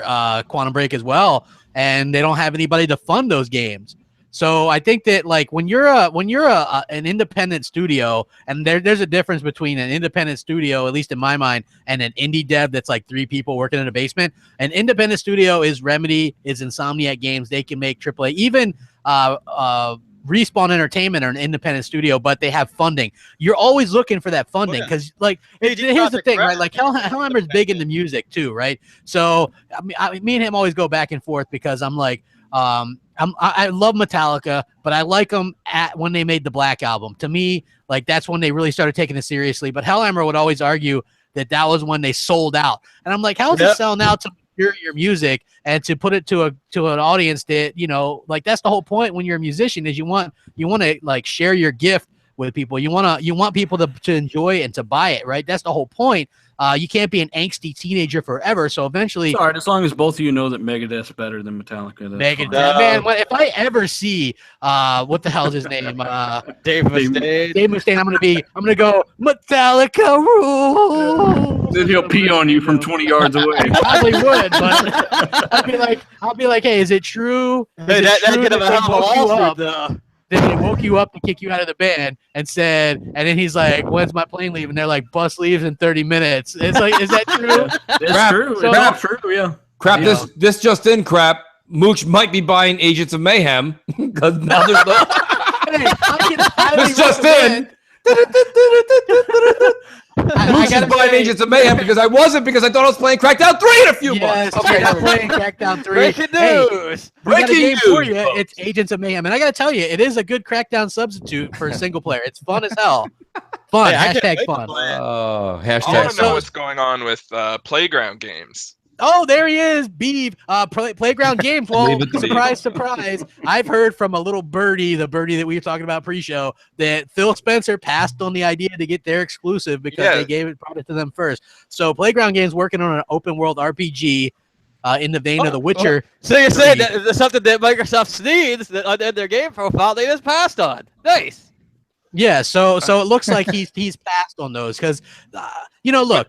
But didn't you? I'm pretty sure I heard this in your video. Didn't you say that Phil said he passed on it because it was too similar to a game that they already have? Yeah, it could have been because there is they're working on something Fable related, and maybe they could have something else. I don't know. But the problem is people lose hope. Like one thing that Sony's good at, whether you like them or not, they give people hope. Yeah, they had a shit show at E3, right? The fucking where they're watching their clock the whole time and showed you the same shit. But guess what? They're going to do a Paris Games Week show as well and PSX, and they're going to show you shit that's 10 years out, and people are going to have hope. Yeah. Right? Yeah. With Xbox, they just see bad stuff, foot in the mouth, bad timing, no future game, and it looks like there's no future for Xbox. Like it's like you're a fucking a psychic, and then all of a sudden you don't see anything. Yeah, it's like you're driving in a fog right now. Once you get past spring of 2018, you're like, I can't see anything in front of me. Once people see what games are going, when they launch Battlefront 2 and the X, they'll shut the fuck up. That's how I feel. Like people are freaking out about the first party. Like we said in Xbox Nation months ago. We did say it months ago. There's going to be a lull for the next year, maybe even 2, worst case scenario. But when the third parties shine through, you're going to see graphics on this box you can't get on any other console. That's a fact. And when you do, you're going to be a little more content because you're going to be really immersed in these games. Well, listen, I want to say, hold off for these games, man. I'm willing to buy on the year. You said 2 years. Let me just tell you something. Now you're creeping on next gen. Okay, next generation is going to be 2 years, 3 years, 4 years from now. So if you're talking 2 years until we get don't know. I mean, more mid-gen. So 2 years, you're halfway through the next half, right? We podcasters labeled it mid-gen. Nobody else did. And the thing about it is this: we don't know. And if X does sell well, I've said this since day one. If X sells well, PS5 is on the horizon, folks. They're gonna step it up. Because they're not going to sit there and be blown out for 3 years on every multiplayer. Sony can't afford it because it's all they have left. They don't have phones. They don't have fucking buildings. They don't have anything anymore. So like PlayStation they're all wearing PlayStation or bust. Those aren't joke shirts at IGN. They're literal. They did it last generation, right? I mean, every multi-plat pretty much ran better on Xbox anyway. So even though PS3 had more power, developers didn't use it. It was hard to get to. So I think they can hang in there. I think they've got nothing to worry about when it comes to install base. That's possible. But I think people aren't content right now because they're jaded. They're not impressed with visuals too much anymore. And when they start seeing that and seeing the actual power, then they probably won't worry about it. It's going to be comical next year when we see Xbox. I really think Xbox is going to buy every third-party marketing right they can possibly get their hands on. People aren't buying into visuals because they're seeing what the visuals are maxed out on current consoles. But if you've even touched a gaming PC at any point in the past 2-3 years, we're behind on consoles. Yeah. Well, that's just a... Well, again, this is funny because I told Mooch, I was like, okay, I had 4 or 5 people message me that they are setting up 4K Ultra HD TV kiosks for the Xbox One X at multiple stores, right? Mm-hmm. And Mooch was like, they must be watching us, right? And I'm like, I'm pretty sure they probably had this stuff planned, but do they? I mean, they know they need those. You guys are listening. You guys are right now listening to the advertising portion of Microsoft right now. I'd like to request a significant pay raise. Right? 0.0. That's what we got. 0.0. We were complaining that we didn't see any promotional stuff at all, and then boom, it's up in the window at 4-foot posters. You know what I mean? So I mean, I'm sure they're looking at some things like that too, but guarantee they pop into a podcast or popular opinion from time to time and read the forums and go, shit, we should get on top of that. I think it's just almost 4 months away, and it's fucking almost half a year away. Come on now, of course you got to give them time to implement their marketing strategy. Well, listen, let me say this because I don't want it to seem like I'm just bashing Xbox. Because listen, if anybody on here, like a lot of people will go, I want to keep it real and with Xbox, and so they'll use that line to just bash Xbox all the time because they're not Xbox dudes. Everybody on this panel is an Xbox dude first and foremost, right? Absolutely. So I think that buys us a little bit of fucking leniency to complain a little bit. I don't do it often, but this is a bit of a fuck up when their first party studios deserve to get a little bit of bashing they deserve to be worried about, and I'm worried about the first-party studios. Xbox as a brand, I'm not worried about. I think they're going to be fine. I think when the Xbox One X launches, it's going to be good. Yes, they could have done a better job getting the first-party support out there. Yes, they could have done a better job. Maybe market with Star Wars Battlefront and Call of Duty or Destiny so that you could at least say that it's going to be 4K or something. Like that would have been huge. Or right? anything. Yes. Yeah, or anything. So I mean, like I would have been super excited for them to be able to do that. So they have fucked up. But at the end of the day, Sony has delayed every single AAA exclusive this generation. Yes, that's true. Everybody wants to talk about Microsoft when they fuck up. Oh, Microsoft doesn't market. They didn't market Recore. Knack comes out next month, and we haven't seen or heard anything. They didn't even show that fucking game off at E3. Comes out next month? Yeah, but you know, here's the difference, though, Crap. Everything you said is right. We called the PlayStation 4 the delay station all through 2015. The thing is this, you're right. The problem is that when you are, unfortunately, when you're the market leader, there's no harm or foul in a delay. You're winning. You're winning. It doesn't matter what the hell happens. You know what I mean? If you're up fucking 10-1 in a baseball game, you can take your starter out in the 4th inning. Can't do that when you're losing. He's not going to get the win if you take him out in the 4th. He He's don't at least care, 5. especially if it's September. My point is you rest the arm. The whole thing is it doesn't make a difference. They've been winning this entire generation. So you're right. They have been the delay station. We've been very, very on top of Sony for that, and we can continue to do that. The problem is that when Microsoft needs a game to come out, they delay it. And it's like, you needed this. You know, you really, really needed this. And people are like, again, and Brandon made a good point. Other people have made a good point on Twitter all day. They're like, Mooch, are you really trying to say Crackdown was really the console seller? No.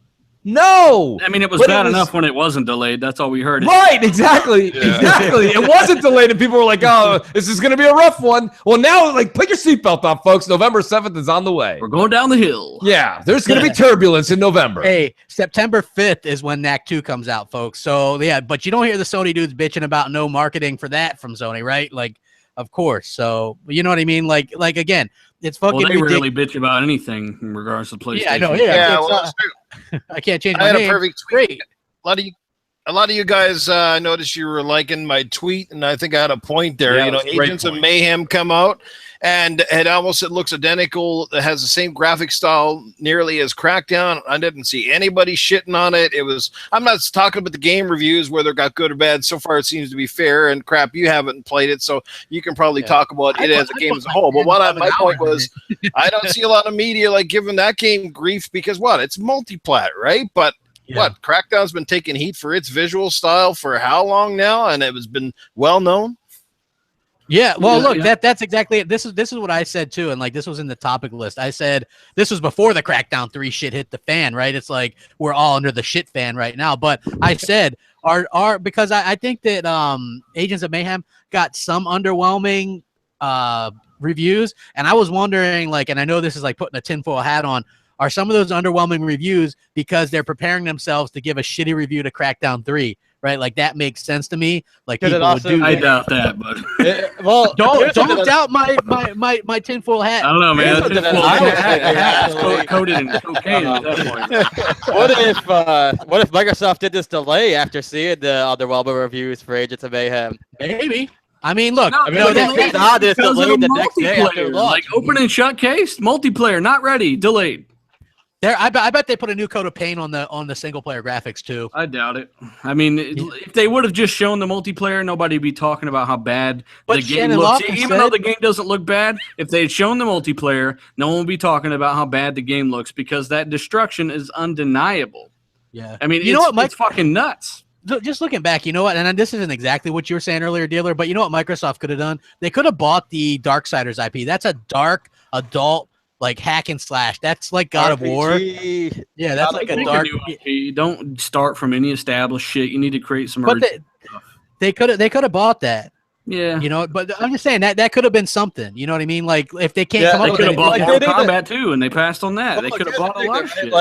Like I agree with Dealer that they need new IPs, but at the same time too, new IPs are going to take a little longer to develop and get writers and that sort of stuff. So it would make sense for Microsoft to buy some existing IPs. Smarter in the long run because they can have that on a cycle in the background forever, right? They can do whatever they want, and they can do it with their own brand. Like what I wonder is this, right? Are we at a place where people can't come up with any competent ideas for a game. Like it seems like a lot of the ideas that we get just, I mean, even Agents of Mayhem, I like that, but somebody was like, hey, let's cross Crackdown with Saints Row 4.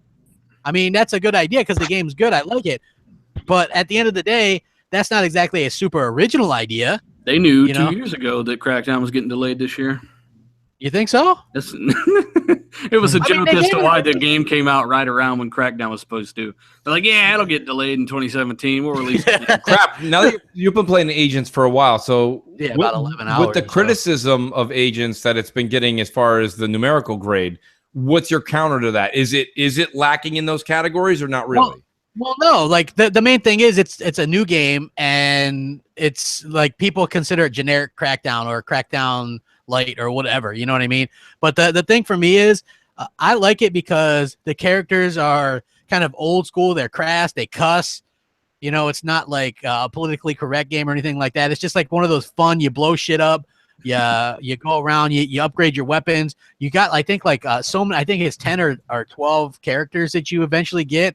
Right now I have a good amount of them, but not all of them unlocked or whatever. But you go around, you don't collect ores, but you collect crystal fragments, and there's loot cases all around the town and stuff like that. So there's random events, you get into the cars and stuff like that. So like I said, it's very much a cross between Crackdown 1, which was a really good game, and Saints Row 4. You know, so and you can switch between up to 3 agents on the fly. So you have your stash of agents, and then you can build them up because they level up. And what happens is you do different builds for them, like each one of them can be good for different things.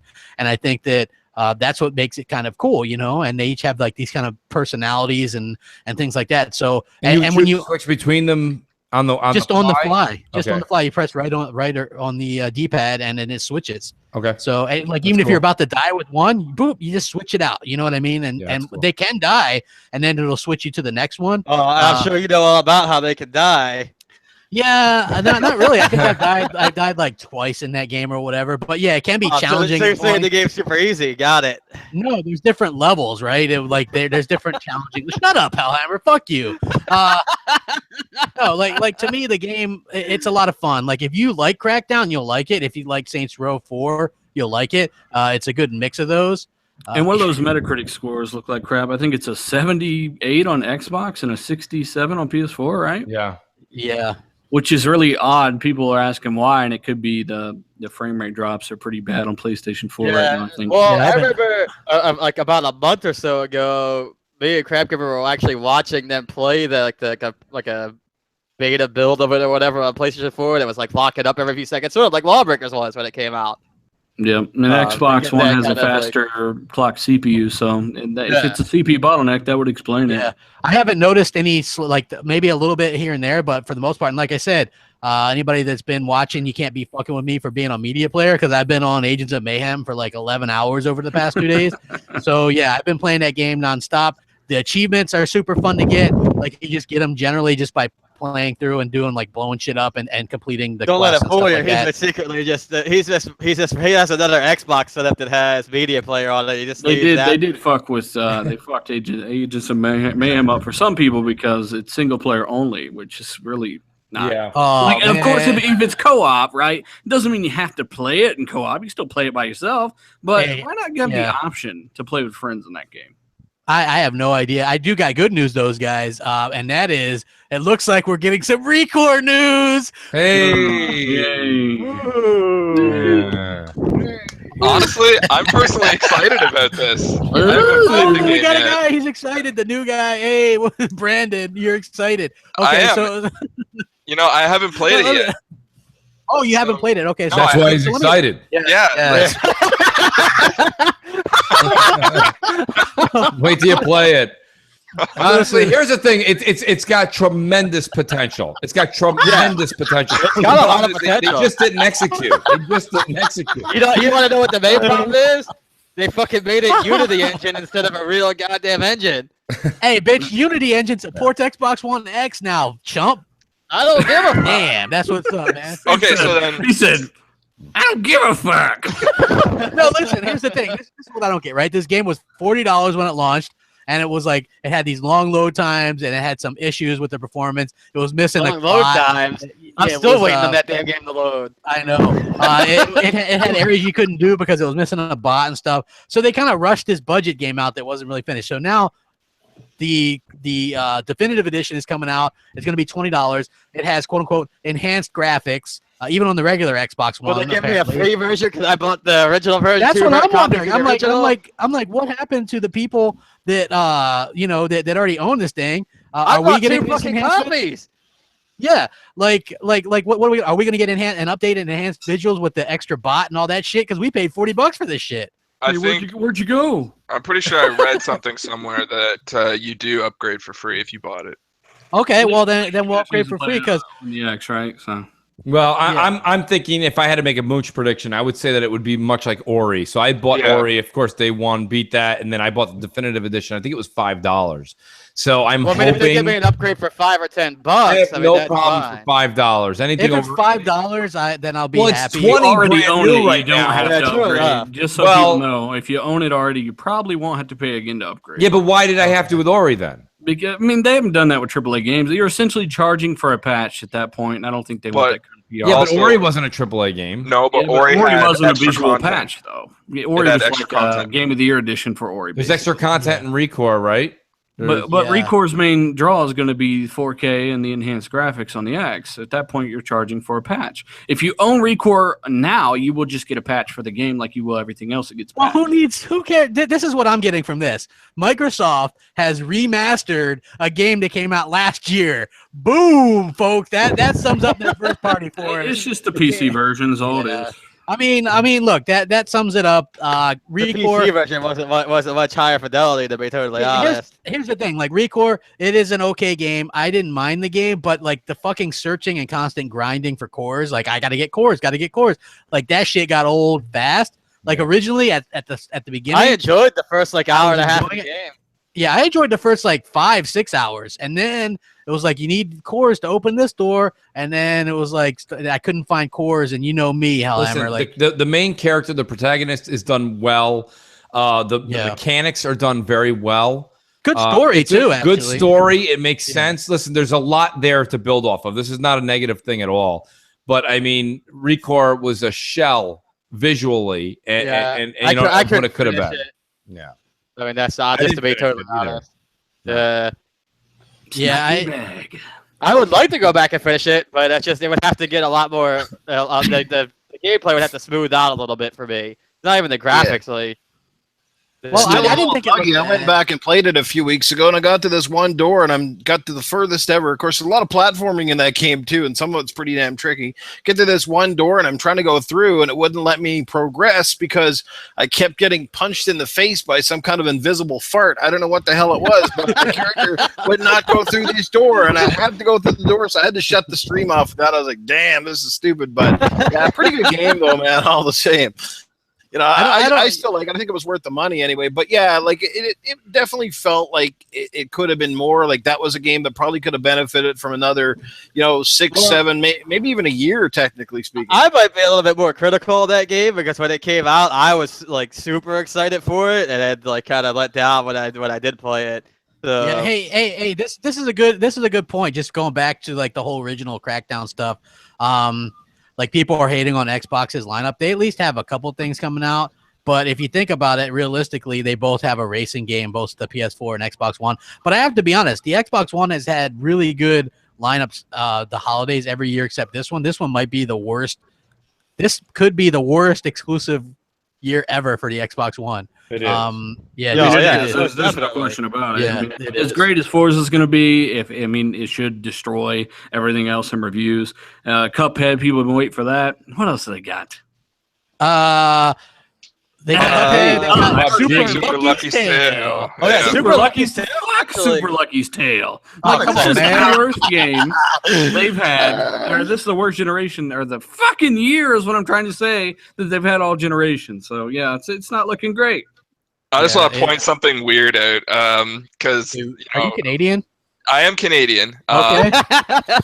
But Phil Spencer, he did Voodoo Vince because he had fond memories of him playing with his daughter and everything. And when I super Lucky's Tale, I was like, oh my god, I can't wait to play that with my daughter. So like, if these are the types of decisions he's gonna keep making, we need to change. Like, I'm super happy that I'll this go game have is a coming kid, out, so but I enjoy his. What? decision. but we need some new stuff as well. Yeah, but with saying that, guys, you have to realize that they're trying to expand their portfolio, and that's one thing the Xbox One is clearly lacking, is that platforming game that's meant for like the family, you know, something that exactly. you have to have They're it in there. expanding in the wrong you know, direction, man. Hey, did you guys? Damn, dealer. Did you see this? Xbox One 4K sent me this on Twitter. Someone's betting on the wrong horse. Scalebound, Crackdown 3, Recore, Sunset Overdrive, that Halo Mega Bloks game, Gigantic, Project Spark, Quantum Break, Fable Legends. Jesus Christ, that's like a fistful of shit. Like Sunset Overdrive is great. What that is actually Shannon Loftus' resume. That is. So, Sorry. listen, here's the problem. That's it right there. And I mean, you know, people say, "Oh, you don't want to say it. You don't want to say it," but you just said it yourself. You're like, "That's a big pile of shit." You sounded like fucking Goldblum in Jurassic Park. But that's the truth. That is a large pile of shit. And that's a big. That's great, but because I mean, those games, some of them weren't shit. They just, I mean, if a game does 1 million these days, it flopped according to everyone. So Sunset Overdrive did over 1 million, Rise did over 1 million. Dealer, guess what, Dealer? I'm glad you brought that up. You're 100% right. Here's the thing, though. But a million install base. But a million is a flop. It's the same way back when we were kids. When we were all kids, you listen to rappers back when MTV was on. They were like all musicians and rappers. Like, I want a gold record. I want a gold record. Yeah. Now they want a platinum record. They knew that it was going to flop. I mean, if you got 13 million consoles when you release Sunset Overdrive, do you think they think they're going to do better than 10% of their audience buying this exclusive? At the time when all we had was remasters, absolutely we should have. Look at the history of consoles. That doesn't happen. The first year and a half of this generation, we were all up in arms that all we had was remasters from the 360 and the PS3. When Sunset Overdrive came, it was one of the first games to utilize the power of the box and give you graphical capability that was beyond last generation. I totally think you could have look like it though. Looking at a commercial of that game, no, it was looking like cartoony. This is not something that people went and got for power. What it was just it was a typical Lost in the Cracks type game where it was appealing to some people, but it was a throwback to Jet Set Radio. It looked cartoony, which turned a lot of people off. I'll give you the cards. I'll give you the cartoony, but there's absolutely nothing last generation that looked like that game. Absolutely not. And you know, I mean, maybe not, but here's the thing, though. A lot of people have a hard time differentiating between cartoonish styles and it. Yeah, like what's the difference between a cartoonish style and 720p and 900p? Hey, Flip Day, let's go sell Minecraft for a few billion and sell Skype and open some new studios. Dude, this is Microsoft. They don't need to sell shit. They're not Sony. They should just be able to open new studios. Be like, hey, want to work for a fucking multi-billion-dollar company, the richest gaming company in the fucking world? Sure, here's your fucking studio. There's talent out there. We made $9 billion profit last quarter, but we didn't put shit into you. Yeah, come on. You're going to have to give, like, Phil. Come on, man! You're gonna have to give people games, man. There's not much more I can say. You're begging him over here. I'm begging you, Phil. You want me to dance? I'll get up. I'm dancing right now, Phil. Come on, I'm dancing. Come on, Phil. You gotta put the games out. Like, I know that he doesn't want to do the announce too early thing, but you gotta give people hope. If you got more studios, then there's more games ready to go at more times. You know, you don't exactly. Have to all people are looking for at this point is a little bit of hope. Right, like that's why PUBG is good faith. It's hope. Yeah, it is. But I need PUBG is really just what you don't hear is a buggy turd a lot of the time. So absolutely, good luck pouring all your faith into that game. We gotta keep that on the download, Dealer. Come on. Yeah. Dealer. It's nothing. What you're saying is this. No, he's 100% right. What I'm saying is. It looks like you're watching a fucking PS2 game, but it is a phenomenon. Look at World Minecraft, of Warcraft isn't beautiful. Yeah. But it's got allegiance, okay, and that's the one thing right now is. Look, here's the thing. As I said earlier, right, with PUBG, it's not just the fact that the game has that popularity right now, you know, with people playing it. It's that there's people watching it. People just sit down to watch the game. So it's like watching Hunger Games. It's actually something interesting to watch. Yeah. So it brings people. So. Just imagine now, half the streamers are now playing on Xbox. Right. Well, you had who's that guy? PewDiePie, right? Yeah. He was streaming PUBG, right? Like they were making a big deal out of it or whatever. PUBG does have some kind of presence at Gamescom. It's got its own booth because you got to have something. And apparently, like somebody sent me this picture too, and I did a video on it. It's probably nothing because it's usually fucking nothing. But they're showing Fable Legends in the background. I mean, like in the videos, like I've seen multiple people keep coming to me with this. I'm like, I did a video on this earlier. They did do a Gamescom walkthrough of their setup, and the video showed Fable Legends. I don't think they would keep the fucking name Fable Legends because that would be stupid. Yeah. So what exactly? Because I haven't seen any of that. What exactly is it showing on there? Okay, so they're doing a walkthrough of their setup, right? All their booths, and then there's a TV, like these big screens in the background, and on the screen it's Fable Legends playing. Like, are they sure that it's? Somebody said Halo 5 was on the same video. Yeah, they're probably going to show some older games because those games are getting patched. And we know they're doing game comparisons between the X and other platforms at Gamescom. So they might have Halo 5. I'm all for a Fable reboot or a Fable video game. I do not want Fable Legends either way. Like, and I think a lot of people feel that way. Yeah, I agree. Like, I agree. Fable Legends wasn't good, but maybe they changed it to Fable Legends 4 or something. Fable like that. 4. You know what? Yeah.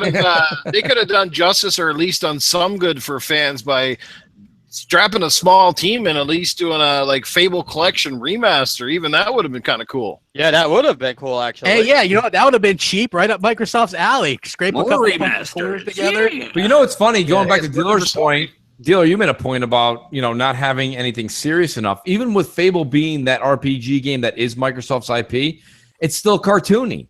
Like, it still doesn't hit home. It does have to be. Like, they can change direction and shift. That's right. A mature narrative-driven. I'll agree with that. Here's the thing, though. Fable was never kiddie. Like, you could get STDs and shit in there. I used to be way more Cinderella can get an STD. It's still goddamn cartoony. Okay? There's a difference between mature and a darker setting game, right? God. So like this is like, wow. You gotta take the Harry Potter approach where that gets darker as the themes go on, at least. You know, like that kind of thing I can buy into. Not everything needs to be super dark though either, right? Like, I mean, that's part of the issue that I have with the PlayStation side is that a lot of too dark. Super dark. Yeah. So now you got to have a balance. That's what I'm saying. You got to have a mixture. Well, here's the balance. We've had 3 years of cartoons, Hellhammer. Now we have one super dark. Hold on. Because Microsoft doesn't care. We got to remember too. We're talking about visual style here primarily, not talking about.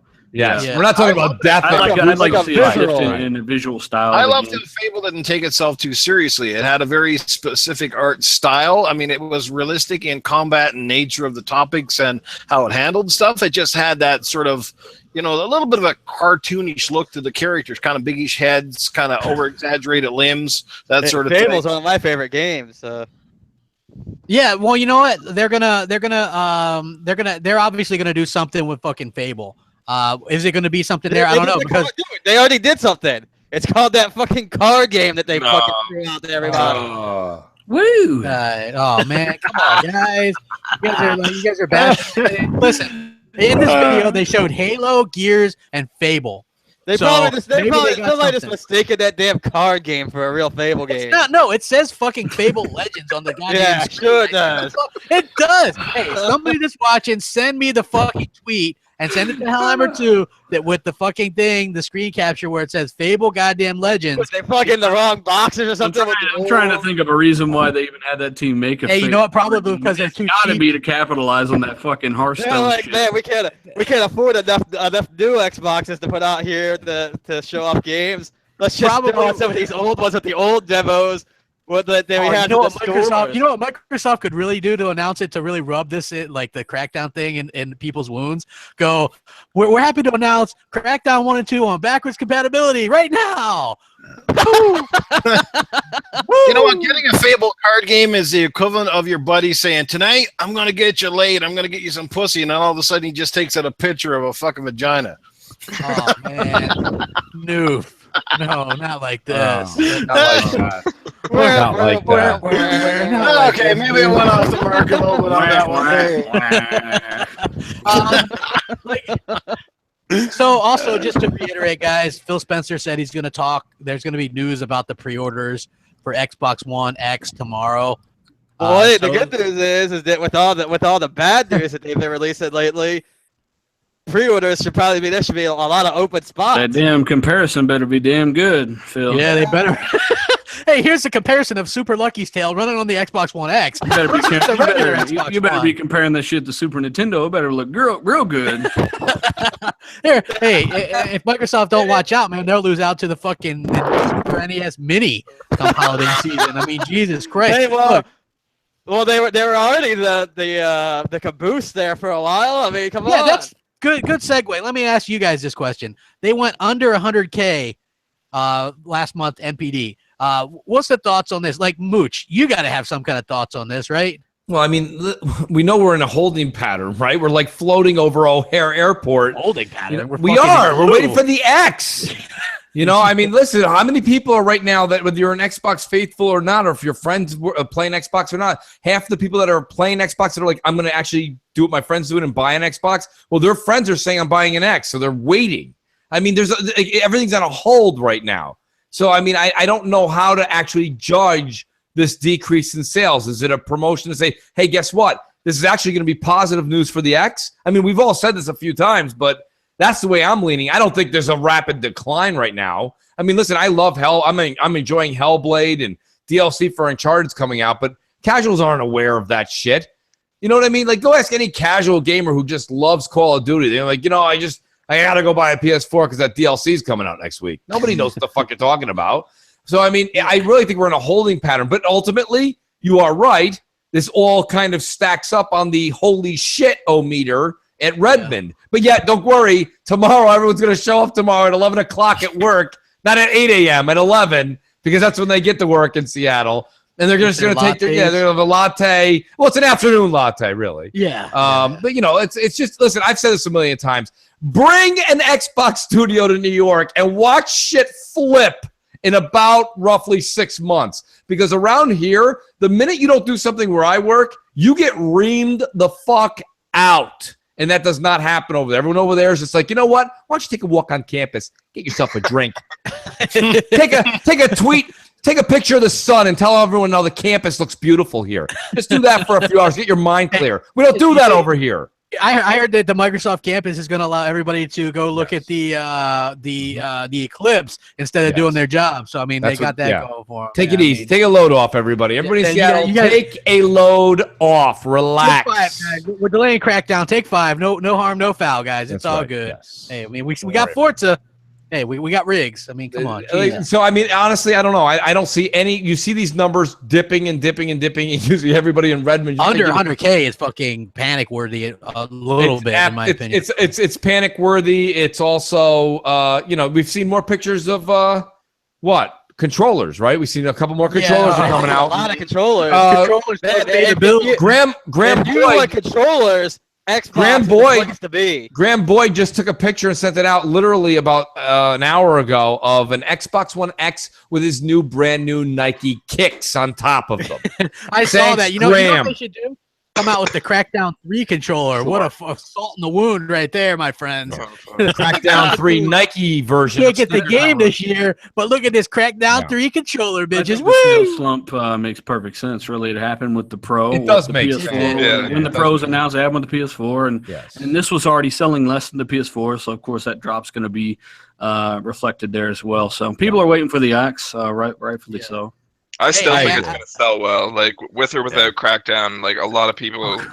Crackdown wasn't going to sell the X. No, exactly. They're going to come over and they're going to buy it. Only thing Crackdown... What's crazy, though, is I've been going into a lot of stores recently, and Xbox is selling less than the PS4. And in most cases, like, a lot of the PS4s now that I'm seeing, they're just base bundles, like the console, no games, where the Xbox is selling less, and it's also coming packed in with stuff. Like, I don't know why the S is not moving more units than it is. Something seems to have gone awry somewhere. The X, right? Literally right around the corner. I mean, it makes perfect sense. Yeah, it does. Here's the thing, though. Let me ask you guys this real quick. Like, this is the point that I make with that. Like, Microsoft and Phil has said repeatedly, the S is going to be the big seller, not the X. So is he wrong? I mean, it wouldn't be the first time, but like, what's your thoughts on that? Because for me personally, either people have really caught on to the power of the X and they're really waiting for it. And if they do announce that pre-orders go live Sunday, I would suggest if you're interested even slightly, pre-order fucking ASAP because I think this thing's going to sell out like within a day in terms of like Amazon and stuff like that. Like you probably won't be able to. Even the original Xbox One, think about it, sold out on a lot of places. What time is Gamescom taking place on the East Coast in the States? 3 p.m. Okay, Sunday. so we would assume, this is assuming, folks, that the pre-orders would go up after Gamescom, or that's just me being crazy? Like sometime during that stream, they're either going to announce, like I have a feeling they're going to announce that they're going to go live 8 a.m. Monday morning. That would make more sense, but yeah, because GameStop and shit's going to be closed and stuff by the time, you know what I mean? Well, like GameStop closes at like 5 o'clock now on Sunday. Well, have you ever seen GameStop? They're like, it's Sunday, but there's an announcement. Today we're open 24 hours. We need the money. GameStop does crazy shit when they have to. Trust me. Counting on this console launch for sure. They're going to open on Thanksgiving this year. It's first time in like a decade. But during E3, they didn't. They weren't open during any of that time. Which I mean, at that point, they could have been something announced at any point. Hellhammer, you just got tweeted the Fable Legends things, bitch. Yeah, I see it. Yeah, it looks. Looks like Fable Legends. Listen, here's the thing. I got to be honest with you. I think that if it is crap, I think you make a good point. Monday, 8 a.m. is when you do it, or opening at stores, at your local area on Monday. You don't do it on Sunday. That's ridiculous. Nobody's on Sunday. People are home with their families and stuff. They're not running out. I know Amazon. Everybody can go click for free.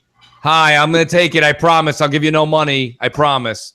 And don't forget, you got 100 plus patched 4K games or whatever enhanced games on pretty much day one on this thing. So we don't get the turkey dinner on Thanksgiving, but we get yesterday's steak. Got it. Yesterday. That was a good move. You get a little piece of turkey. That's for the 7. Yeah. And Rick cold cuts. The rest of it, you're microwaving. So. Yeah. Hey, I'm excited about it, but I also want to talk about something Sony related quick, just because, that's what we do a little bit. I want to talk about Mark Cerny's pack math nonsense, which came up again, which I don't know. I saw like people accuse me of clickbait. I seen some motherfucking clickbait articles and videos with this shit, like PS4 Pro now more powerful than the X. Like, I mean, really? That's great. That's you know what I mean? Like like dealer, you're a smart guy. So tell us about this bullshit pack math and how it's going to help the PS4 Pro overtake the Xbox One X. And I thought I curb stomped to all the people talking about this like 6 months ago or whenever that was, that Mark Cerny decided to take a pill and talk on an interview. Basically, it's a Vega feature. Both Xbox One X and PS4 Pro have Vega features in their Polaris GPUs, right? Yep. Xbox One X has Delta color compression, while PS4 Pro has the more interesting FP16, which is the half float precision bullshit. Now they've already used this on games on the Pro. They're saying they could double the T-flops. Oh yeah. So they've actually already, and this is how you know it's bullshit. AMD say on the high-end Vega cards, and the more powerful card you got, the more effective this can be. But on aspects that can use the half float precision, you get around a 15% boost to those aspects of games. So let's say if you wanted to render this foliage and it costs you X amount of performance, this would increase that efficiency by 15% on that foliage. And those half floats cannot be used on everything. So little things like some foliage, stuff like that, can be used with that. It's kind of just like a little boost to the Pro. So you might get 3 to 5 frames depending on how the developers use it. Now, Mantis Burn Racing already used this on the Pro right now today, right? And they've had to cut a little bit of corners here and there with some pre-bake lighting. They have to 1/4 the resolution on split screen racing on local multiplayer. There's no real massive power boost there because they wouldn't have to shrink the resolution by 75% if you're doing some 4-player co-op or multiplayer racing. That power is just, it's not what people are saying. If it were 8 teraflops, you wouldn't need to reduce resolution like that. So it will help in little aspects. Wolfenstein 2 are going to support it. Far Cry 5 is going to support it as well. I think Mass Effect Andromeda used it to produce the HDR, which takes about 3 frames per second to really implement that, from what I'm being told. So yeah, it's good for 3 or 5 frames a second, depending on how they use it. It's not an end-all be-all. It will not close the gap. There's at least 30 frames in the GPU between the X and the Pro alone, and that's not even counting the fact that it's still only got 5.5 gigs of RAM. You've got 9 on the X. That's really what's going to separate these two quite a bit in games, that extra RAM. No amount of rapid pack math can change that. So there's still going to be a massive gulf between the two platforms. Nice. I'm done. Yeah. Well, Hey, what's awesome. up, Rand? Rand's in the chat. He's like, I missed a great Mooch rant. You missed many rants. Mooch, me, Hellhammer, Dealer. We all ranted except for me. Been in the corner, kind of just enjoying the show. I think, you know what, like Beef, like honestly, I don't envy I'll have to have you back because this was a really interesting show to have somebody new on, because we all had these opinions on this stuff, and we're just so like alpha male, like we're gonna talk. And it's difficult to get in on this podcast, anyways, right? That's why I rarely bring in people. Like it's rare because it's hard to keep up. But like you did chime in a couple of times or whatever, and then that's cool and stuff. So make sure, hey, everybody hit that like button. But yeah, so that Cerny shit, fake news. It's not exact. It's not gonna help them. I mean, it could do a little bit. Double the T-flops. Well, even AMD say it's helpful when 32-bit operations are not required. Keep that in mind. This is from AMD. So when you don't need pretty much all the data that you can get, you can have precision this for little tasks. And that's from AMD. So keep that in mind. It can't be used everywhere, and it's only for certain things. And it's just not. It's not going to help you. It's not the secret sauce that doubles your power. It helps you. Yeah. If you're one of those guys pushing FP16, smack yourself in the face, because you made fun of people for pushing DX12 and all that other stuff, and you did the same thing. And Dealer raises a good point, especially for that. The people who brought up DX12. DX12 actually does more than FP16 does. Yeah, the 50% boost to the CPU alone. FP16 is 15%. Best case scenario. And the half floating point has been a trick that people have been using for years. It's basically computing. Yeah. Hey, Def Jam Bam, man, shout out to you. He's like, hit that like button. Yeah, I appreciate it, bro. I do appreciate everybody that came out, man. I seen Luca patrolling the chat. No, it was great, great show. Def Jam, we had everybody coming out here supporting us, man. We had almost 1,000 at one time, so hit the like button. I'm going to go ahead and start some outros. It's been one hell of a show, like a lot of good opinions. Mooch, what do you got going on, man? Well, we got a special weekend coming up, guys. A little bit of bad news here. First, we're gonna be not having Crossfire this Friday. Friday will not be Crossfire as of right now. Got a little family event going on, so some people coming in from out of town. So enjoy your Mooch tonight, because there is none Friday. There will be none Friday, but the good news is we are doing an MNC evenings Saturday night, 8 o'clock live, callers, everything. Before Gamescom, it's going to be absolutely lit. It's going to be a good time, and then we are doing a Mooch and Crap interview on Sunday. Yes. So we've got a full Mooch and Crap weekend coming up. It is. You're gonna get your fill. Spread that shit around like the herbs, because we're gonna be doing a lot of stuff. Crossfire will be back next Friday. I do want to say that. It's just 1 week off, folks. Yeah. So what happened is J-Dubs is gonna be away Sunday. So we moved M&C mornings to Saturday night. So we can do a big Gamescom thing with predictions, and we're gonna take calls, and we have voicemails. It's gonna be a regular show like normal, but it's going to be Saturday night, so it's going to be really cool. We're still going to do the giveaways and all that kind of good shit. Yes. It's going to be awesome. Dealer, what do you got going on, man? Doing pretty good, brother.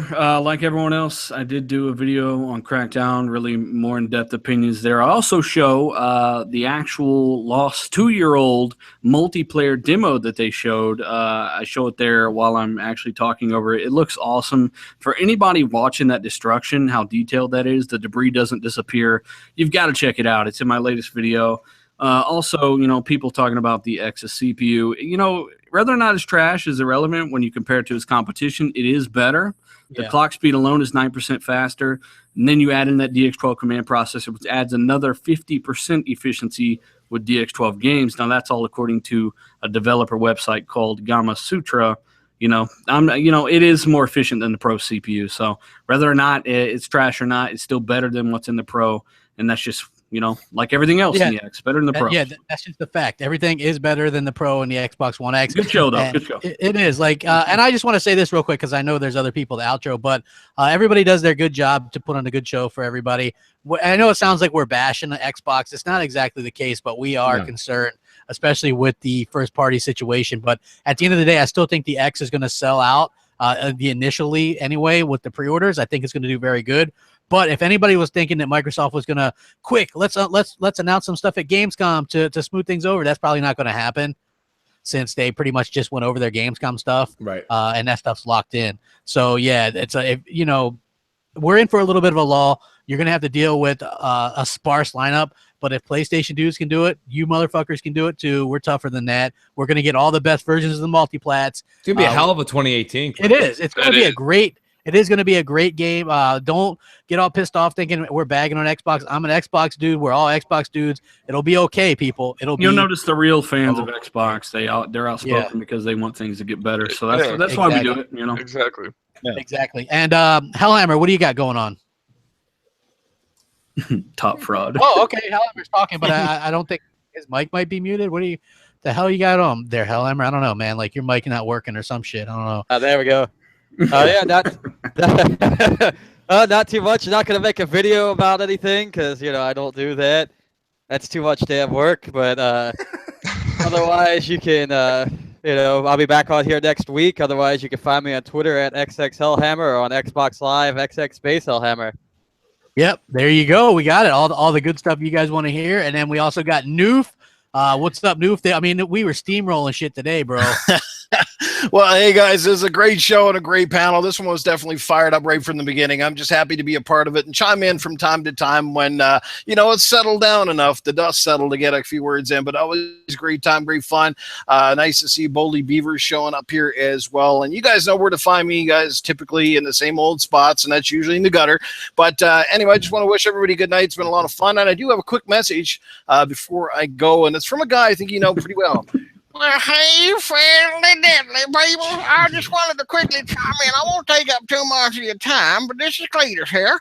First of all, I just wanted to say the reason that video games, they just don't sell so good anymore is because there's too many damn video games. Because unless you happen to be Call of Dog shit or Battlefield me up or Grand Theft asshole, pretty much nothing sells anymore. That's the problem with everything nowadays. You only got so much money to go around. Your welfare check can only get spread so far. So that's why the games don't sell, because people just want the same old shit in the same old pile, and the new games, well, they just get kicked to the curb. That's all I wanted to say. This has been a great podcast, and I've had a lot of fun hanging out so close to a Boldly Beaver. I never even got no action. My God. Anyway, guys, have a good night. Well, thanks, Cletus. I agree. A lot of people aren't willing to take a chance on new stuff, but hopefully that'll start to change here the second half of the generation. And the Beeve, thank you for joining us, man. Yeah. Thank you very much. Appreciate you sending me the invite. I'm working on a couple things. Not quite ready to talk about it yet, but I do plan on supporting you guys more with MNC. So again, not quite ready to talk about it yet, but I got some surprises. Currently, you can just find me at the Boldly Beaver on Twitter, and look forward to the future. Awesome. This guy really can talk really good. I remember he called in or did some voicemails on MNC. And in fact, he talked so much that me and Mooch gave him the flush. He went on this 10-minute rant, and we were like, Jesus. I actually liked his Bungie rant. I thought it was a very good rant. It was good, but it was just long. So I was like, hey, this guy can talk, but I appreciate it. It's okay to have constructive criticism on Xbox.